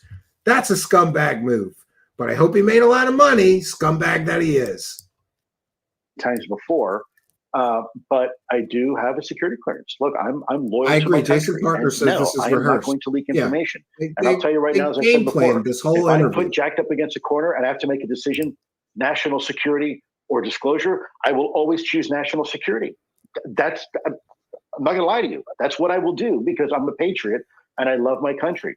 But I don't think. Wouldn't that mean that he's one of the gatekeepers of disclosure then, right? What he's implying here is that he knows some smoking gun evidence or proof that would prove disclosure is real and the aliens are visiting us, but he can't tell us because it's classified. Then he's the fucking MJ-12 here. He's the gatekeeper to disclosure then.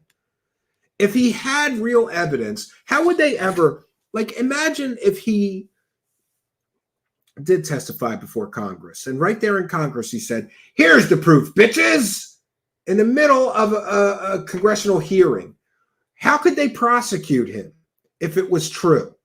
He would be the most famous person on the planet for confirming alien visitation to Earth 100% with smoking gun evidence or proof. How could they prosecute him for that? They couldn't. And that's how you know that he's got nothing. He's got nothing except shit he found on the internet, because all he was a Pentagon asshole desk jockey loser who's been grifting for 7 years off of the UFO topic. Because I guess it's better than having to get a real job, right, Lou? We have to make that choice. Look how far we've come in the last 7 years. And look, I haven't had to go to jail, right? And I haven't had to just say, no, I'm going to shut up. I haven't had to go talk to jail. about UAP again. I'm talking about it every day. Talk about and by fiction. the way, look where we Everything are. you talk about is fiction. Now we they have can't an era. jail Oh, you. by the way, now we've got fiction. Organizations and people coming out now that want to talk about this, and whistleblowers, right? And so rehearsal stories. It's happening. You're right. It's happening. We don't have to violate our national security oaths and our NDAs to have the conversation. And this is proof right here, right now. This is proof. They're liars. Yeah. Now, just to follow that up, though, one of the things where you've defined the line is you have said repeatedly in your book and in some of these interviews that we are dealing with a non-human intelligence and a form of non-human technology. He's got the real dirt on Bigfoot. So yes. What I think is confusing people is they're like, going, holy crap, he gets to say go to jail. We're dealing with non-humans. Visit now. But our government won't say it. That the government that is creating the line for you is saying, yeah, you can say it, but we're not going to say it. And I think that's what frustrates people. Do you know what I'm saying? Yeah, I mean, think about me, how frustrated I am. I mean, I feel you, brother. I feel it every day. Yeah, and that in and of itself is proof that this is fiction. Because why would the government say, well, you can say non-human intelligences are visiting Earth, but we're not going to confirm it? Because it's not true. And he has no evidence. He's provided zero evidence that aliens are visiting Earth. But he has, I can't stress this enough. Like, how much money do you think he's made? I can only speculate. How much money do you get paid per episode? I asked around. A lot of History Channel shows paid the main screen talents something like $10,000 an episode. At least this is what I was told by a very good source that I confirmed worked for the History Channel. So how many episodes of that show was there? 6, 8? I don't know. Did he make $100,000 from that? How much money did he make from TTSA? They collected millions. How much did they pay Lue Elizondo? How much money did he get paid for this book deal? How much money is he getting paid for these speaking engagements? Oh man. Let's just continue. Ask Dave Grush, he testified before the American people, and the government did the same thing. You can say this, and he went out there and he did. And boy, he caught flack for it. They within 24 hours, they tried to ruin his reputation and his career. Yeah, well, you can say anything that you want to because you have freedom of speech. It doesn't mean it's true. You know what would mean it was true? Showing some goddamn evidence. This is after getting approval to do it. So, it seems Scallywag says, I think Lou's made millions on his book. But I think we're beginning to, it's not selling well, though, Scallywag, so I don't think so. I think, as NASA gets closer to potentially identifying and announcing life on Mars. Welcome to the Grift, says Aliens are sus. Look, looks like life is more than just Earth.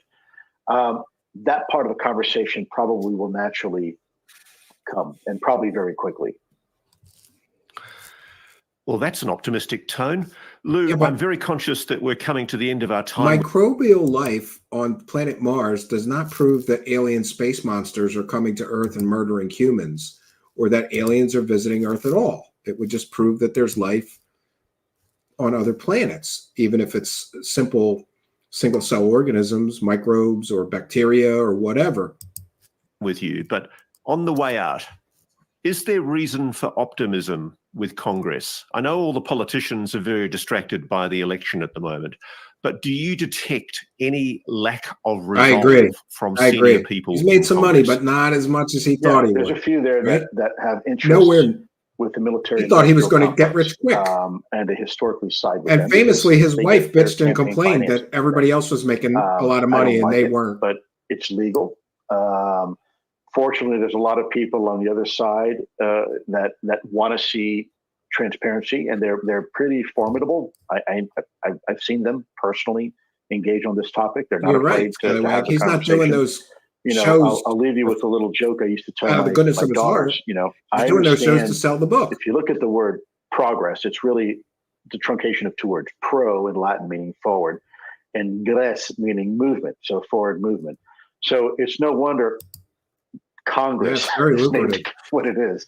But the reality is that The reality is that there are some good people there, and they do want to do the right thing. Who, Timber And Chat? I think they are making a difference. And just like this There's new no legislation difference. that's been Nothing has put up changed again, since 2017. for the National Defense People making Authorization claims Act, and not proving them. people need to know that they should support that. This is good for our country. No, I don't support that. I don't support our country wasting more taxpayer dollars on assholes like these three.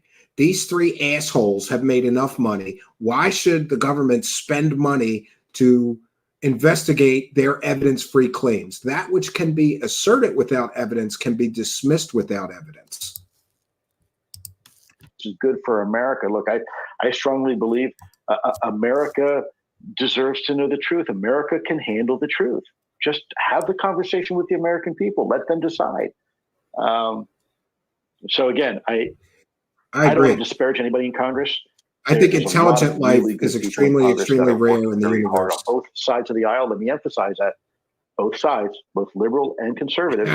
So Federation that of to Light. me is I'm very optimistic for that. If anything, maybe it helps bring the country together on a topic for once, So Yeah. that's good. We'll all welcome the Can I aliens just and ask sit around one a parting shot campfire and question sing here? Do we have Kumbaya. that much time? It's just this. Ross has experienced this. I've experienced it. You experience it. And by it, I mean, we get excited. We say, oh my God, the government has actually admitted that UAP is real. The only question. These guys always love to say this. The government has admitted that UAPs or UFOs are real. Yeah, no shit, you dumbass. There's always going to be things flying around in our sky we can't identify. What's a UFO mean? Unidentified flying object. Of course UFOs are real, because there's always going to be something flying in our skies that we cannot identify. Unidentified aerial phenomenon are real. Yeah, there's always going to be something in our sky that we can't identify.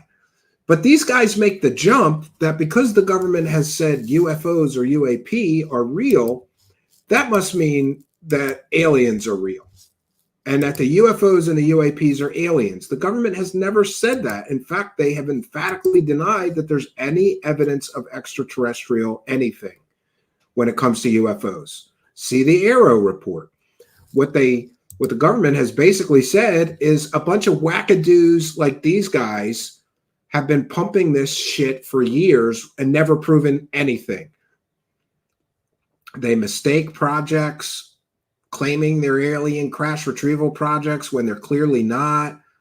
They mistake adversarial technology, balloons, or whatever, as alien spacecraft visiting Earth.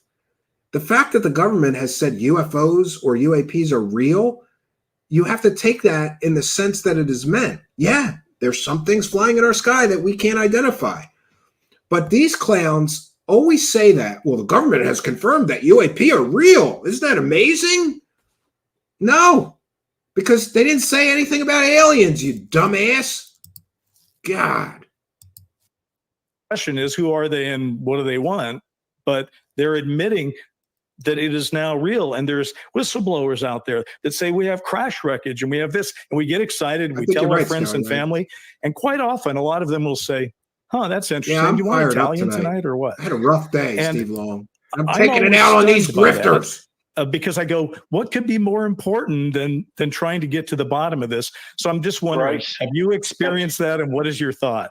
Yeah. Yes, but I think it's a good thing. It shows, you know what? There was a time in our country, same discussion everybody from 6 thought years we had ago. these studies done by the Rand Corporation and these old other corporations. recycled big think tanks, nonsense. said if we were honest and truthful with the American people about the existence of NHI and UAPs, what would the consequence of that be? And the report said you can't do it.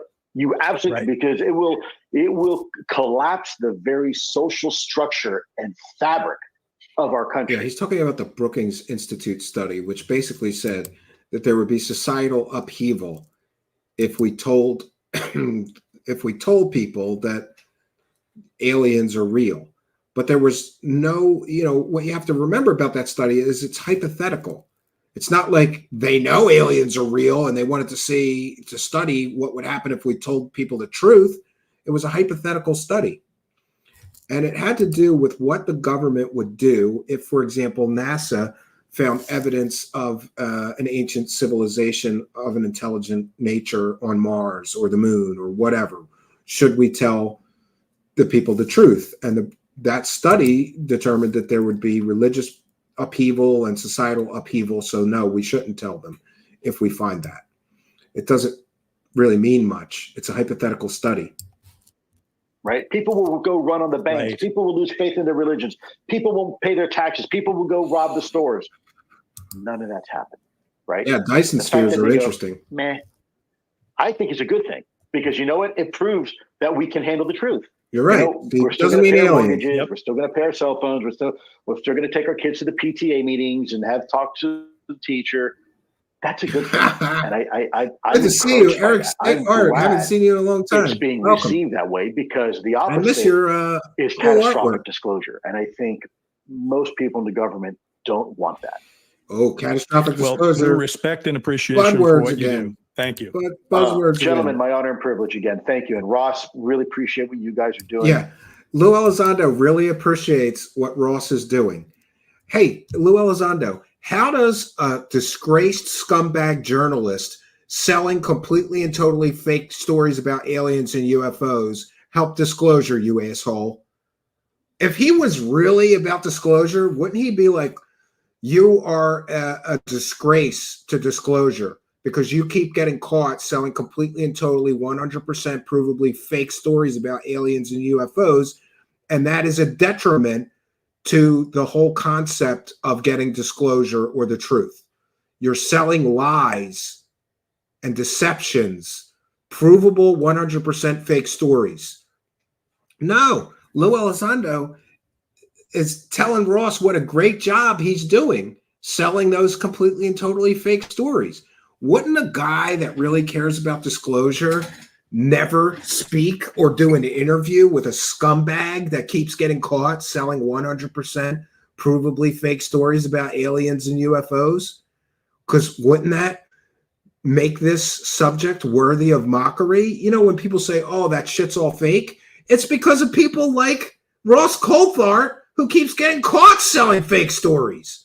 But no, here Lue is licking Ross Coulthart's asshole, telling him what a great job he's doing. And what has Ross Coulthart been doing for the last couple of years? Selling completely and totally fake stories. That's what he's been doing. This is how you know it's all a grift. Because if somebody was on the level and really serious and this was all real and true, and they want the government to disclose the truth about the aliens, they would never associate with a scumbag who keeps getting caught selling completely and totally fake stories. But here they are, licking each other's asshole, jerking each other off, getting each other's disclosure boners hard with no evidence, no proof, nothing but nonsense. I know some of the folks that you've talked to, and I got to tell you, man, you got a lot of weight on your shoulders, brother. Man. Yeah. It's an interesting time for all of us, Lou. But yeah, interesting time selling fake stories. thank you so much, mate, and really, really Yes, sir. strongly appreciate you talking to Need to Know. Absolutely. These two clowns, Bryce Zabel and Ross Coulthart, both just sold their souls talking to a fake Pentagon UFO program director who's been caught lying himself many, many times, lied to the New York Times, allegedly lied to TTSA investors, collecting millions of dollars, lied about his military. I believe he lied about his military history, but that's my personal belief. Lied about a fake Italian UFO crash, pretending that was real, when he should know if William Brophy's involved, that story is as fake as a $3 bill. I almost said $2 bill, but then I realized that there are $2 bills. They don't make them anymore, but they did at one time. Anyway, what a crock of shit these three are. Again, anytime, guys. Take care. God bless. All right, take care. Bye-bye. All right, we made it through this latest cavalcade of bullshittery, friends. I'll take some comments and questions from the live chat, and we'll catch up on the super chats. I think I missed one. Yes, I did. We are Stephen of Canada. You got to eat the bison steak first. I promise you on the next Wilcock episode, I will. And that is because I've already filmed myself talking while eating a bison steak about David Wilcock's latest ridiculous adventures. For those unaware, David Wilcock of Ancient Aliens fame, or infamy, really, shit show, fake nonsense, threatened to sue me. So I have to get some legal protections in place before we cover them again. But thank you, We Are Steve in Canada, for two things: being a member and your kind and generous $1.99 super chat. For those unaware, we read every single one. We'll be wrapping up the broadcast soon. So if you're feeling generous, smash that money button. Throw a couple bucks in our hat to keep me honest. Look, I'm going to have to start grifting soon. Okay, we're going to have to start grifting like everybody else if the situation doesn't improve. But we thank all of you people for trying to keep us honest and keep us off the grift train. Thank you. We are Steve in Canada. Raise the cash, raise the cash, raise the cash. All right. We thank you all for your kindness, generosity, and support. We want to take a moment to thank our kind and generous benefactors, you Twitch subscribers, you Patreon supporters, you YouTube channel members, PayPal pledgers, and people buying me a coffee. Instructions for how you can help are in the description of every video or podcast. So I'll take some comments and questions from the live chat. Please put them in all capital letters.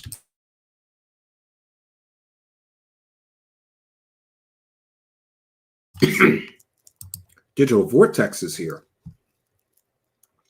Digital Vortex, aren't you the guy that made the Avary documentary, or am I confusing you with another user ID? But Digital Vortex says, hey, everyone, late to the stream, not been able to view for a while. Best, Stephen, his family, and everyone got a rewind. Well, that's what replays are for. Glad that you are here. And thank you for being here.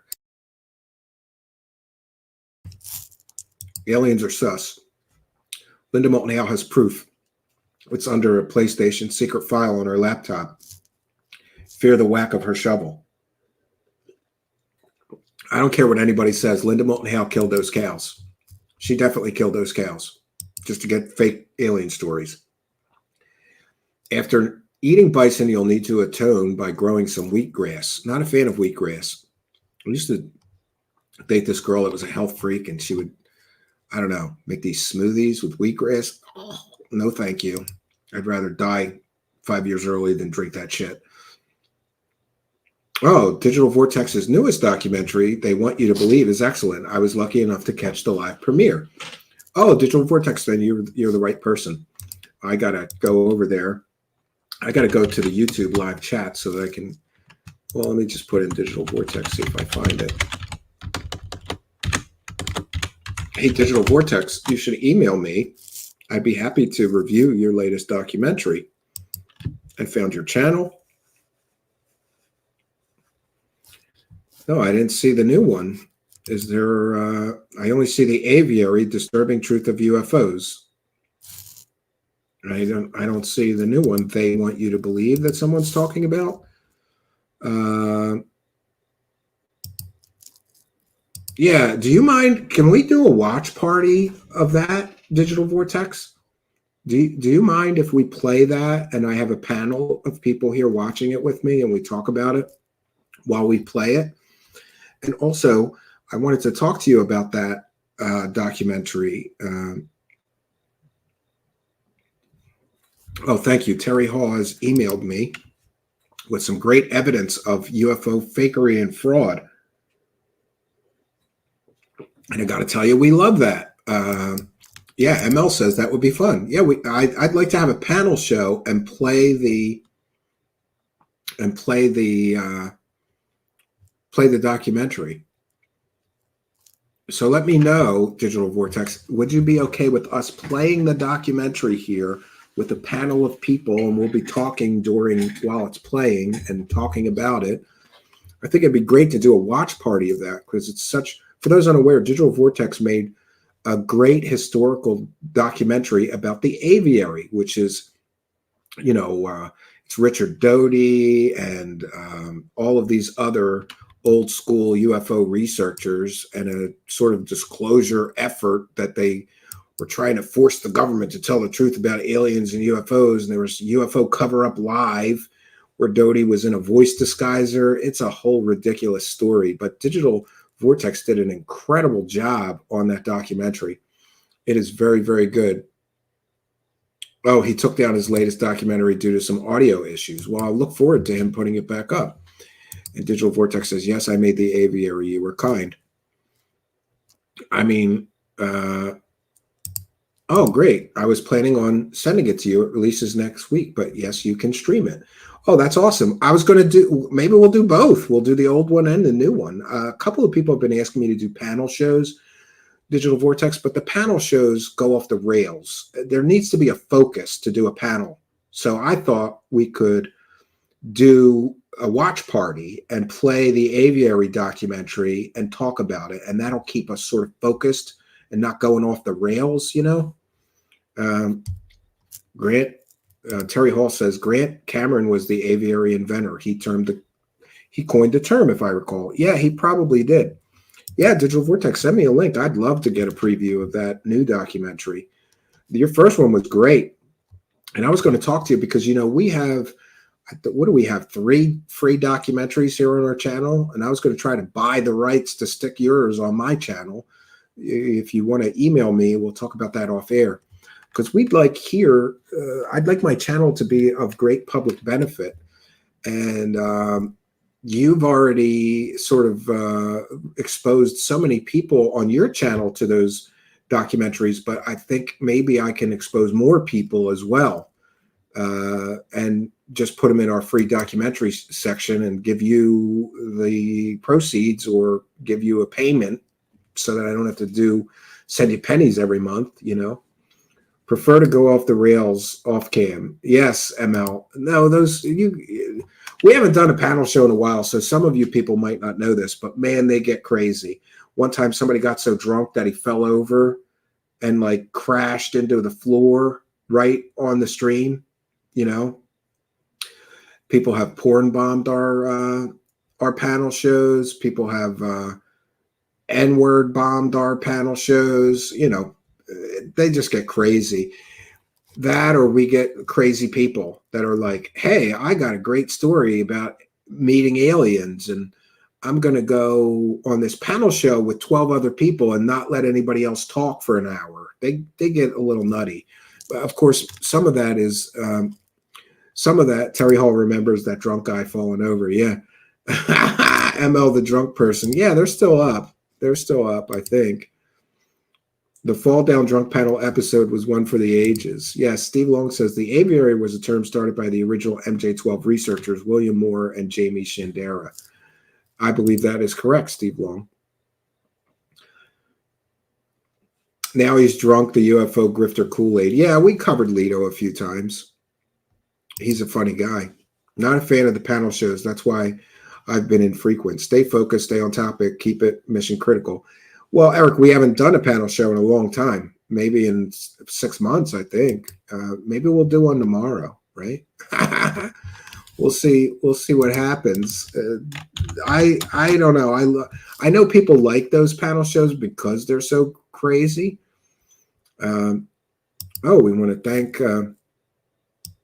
One second, Mike Larry just bought 13 beers, and if you are aware, the buy me a coffee or buy me a beer thing, it's $5 per beer. So that's quite a very, very generous benefactor there, sending $65 through Buy Me a Coffee. The MVP of Praising the Cash on Buy Me a Coffee, $65. Thank you very much. And the MVP of Buying Me a Coffee is, of course, Mike Larry. Thank you, Mike Larry, for your kindness, generosity, and support. And we'll thank our Patreon supporters and YouTube channel members, PayPal pledgers as well. Thank you all for helping us to praise the cash. Praise the cash, praise the cash, praise the cash. Thank you for your kindness. Thank you for your generosity. Praise the cash, praise the cash, praise the cash.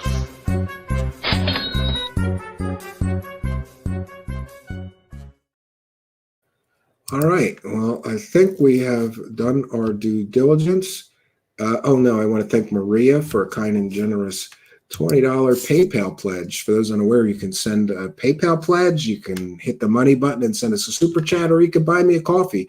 Either way, it all goes in the till and helps us to keep us honest. Thank you, Maria. She didn't leave a message this time.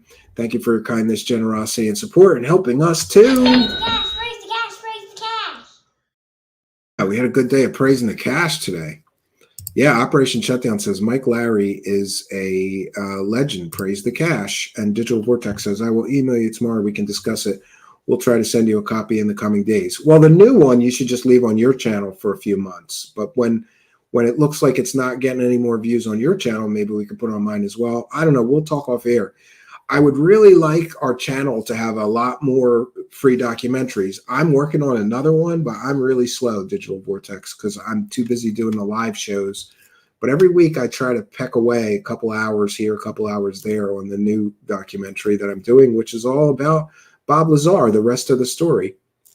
Richard Warner says Stephen is up for everything. And Steve Long says Mike Larry is fire. Okay, great. Digital Vortex. It is fair use, but I prefer to have permission. It's not an issue. I hope people enjoy it. It gets pretty dark. I agree. Yeah, because the whole Benowitz case and all of that. Yeah. But thank you so much. I appreciate that. Maybe I might do that tomorrow, Digital Vortex, because I watched that Avary documentary you did when it first came out, and then I think I even reviewed it here.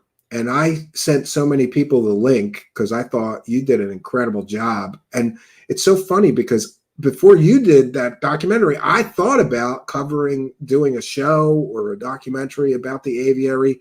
But once I saw Digital Vortex's version of that story, I'm like, he nailed it. I can never do better. So I left the Avary alone because Digital Vortex killed it. It was so good. Algaray says, can't wait for your Bob Lazar documentary. I got a Bob Lazar lookalike to be in the documentary and recreate some things. And we're going to recreate the hookers and the whorehouse, everything. It's going to be fire.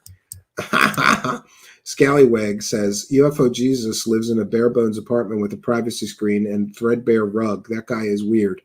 Yeah, well, he thinks he's been saying disclosure's coming any minute, right?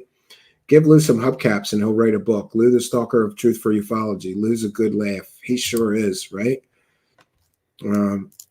Yeah, so I think we've done our due diligence. And Terry Hall, I did get your email. I'm going to read it as soon as I get off here, and I will reply to you. So what can I say? We started our broadcast with a message. You need to know that these three people sell fake alien stories. And tonight, I hope that we have enlightened you. You have to really peel back the layers of deception and see through the deception that these people use. They're making tons of money selling you lies. And, I get it if you really, really, truly want to believe in all this stuff, but you really have to take a look at this from a little bit of a critical angle and say, what makes more sense? That this stuff is all true, or that these people are making a lot of money to tell you it's true and they have zero evidence of anything? Occam's razor really applies here. Yeah, Lunar Sparkles says, love last night's author guest. I think I'm going to have him back, and we're just going to talk about anything. Yeah, Paul Wilde, for those unaware, is like a world-renowned expert on Jim Morrison. I grew up loving The Doors and Jim Morrison. I explained last night it was before my time, but that movie came out, and the Doors movie came out and just made me an instant fan, and I went collecting all the albums and became a huge Doors fan. And I thought I knew a lot about the Doors, but this author from last night, I want to plug his book again for him. It's Paul Wilde. He's the author of Jim Morrison's Secret Teacher of the Occult, A Journey to the Other Side. This book is a great book. I'm really enjoying it. I'm about a little more than halfway through it. I just got it the day before the interview yesterday.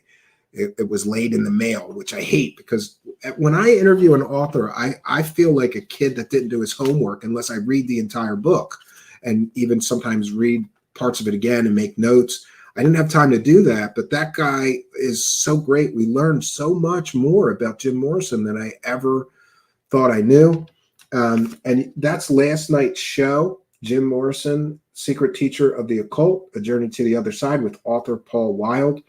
I'm not here I'm not here to try to tell you what to do, but if you do like the Doors, or 60s counterculture, or even just history, or the occult, the esoteric. This book is great at explaining sort of the mythology of what created the rock star Jim Morrison. And again, you can get this on Amazon or on barnesandnoble.com. Jim Morrison, Secret Teacher of the Occult, A Journey to the Other Side with Paul Wilde.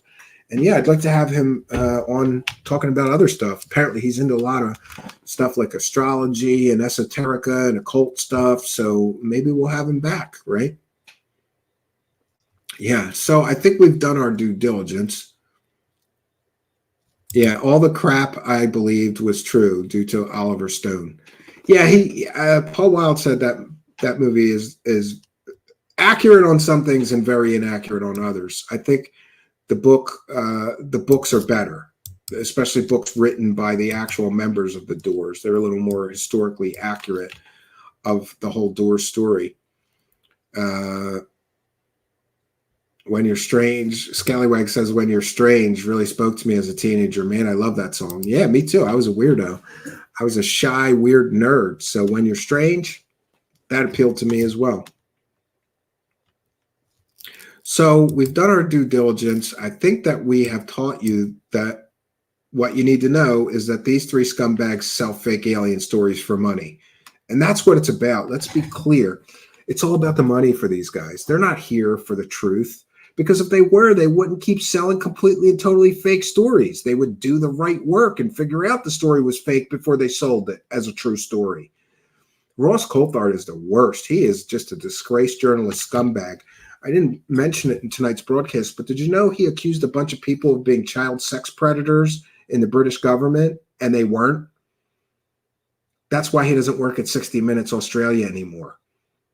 Because he over-sensationalized and overhyped a completely and totally fake story while claiming that people that had wives and children and families of their own were child sex predators. That means that Ross Coulthart, that's, sometimes people get mad at me, like, oh, you're so mean, Stephen. Why are you always calling people scumbags? Listen, if you accuse somebody of something that heinous and you're wrong about it and you don't even apologize, then you're a piece of shit and a scumbag, and I'm allowed to say that. It's the worst thing you can accuse a person of. And it turns out that his so-called witness to this stuff was really just making false claims so that he could sue people and get money. And that person got criminally prosecuted for making those false allegations. That's the quality of Ross Coulthart's sources. He is a scumbag. And like I said, if Lue Elizondo really cared about disclosure, he wouldn't be hanging out with somebody that keeps getting caught selling 100% completely, totally provable fake stories. He would banish that person. He would tell everybody else not to talk to them because they're hurting the disclosure effort by selling misinformation, disinformation, and completely fake stories. It makes the subject a mockery. But no, Lue Elizondo's palling up to him. Let's all make some money together on my grift, right? It's crazy. Listen, we've done our due diligence for tonight. I'll be back tomorrow night, 9 p.m. Eastern Standard Time.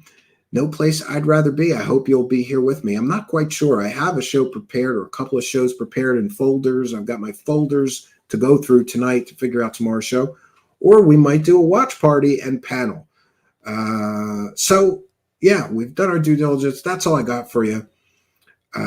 But I will be back tomorrow night at 9 p.m. and I hope you'll be here with us. I want to thank all of you new subscribers. Somebody commented, yes, we finally passed 11,000 subscribers. It's taken forever, but we've got slow, steady growth, and we're doing this the honest way. So I knew this would be difficult. Other grifter channels get to 30,000 subscribers in 1 year by lying to people every day and not vetting anything. And but doing this the honest way, of course, is the harder road.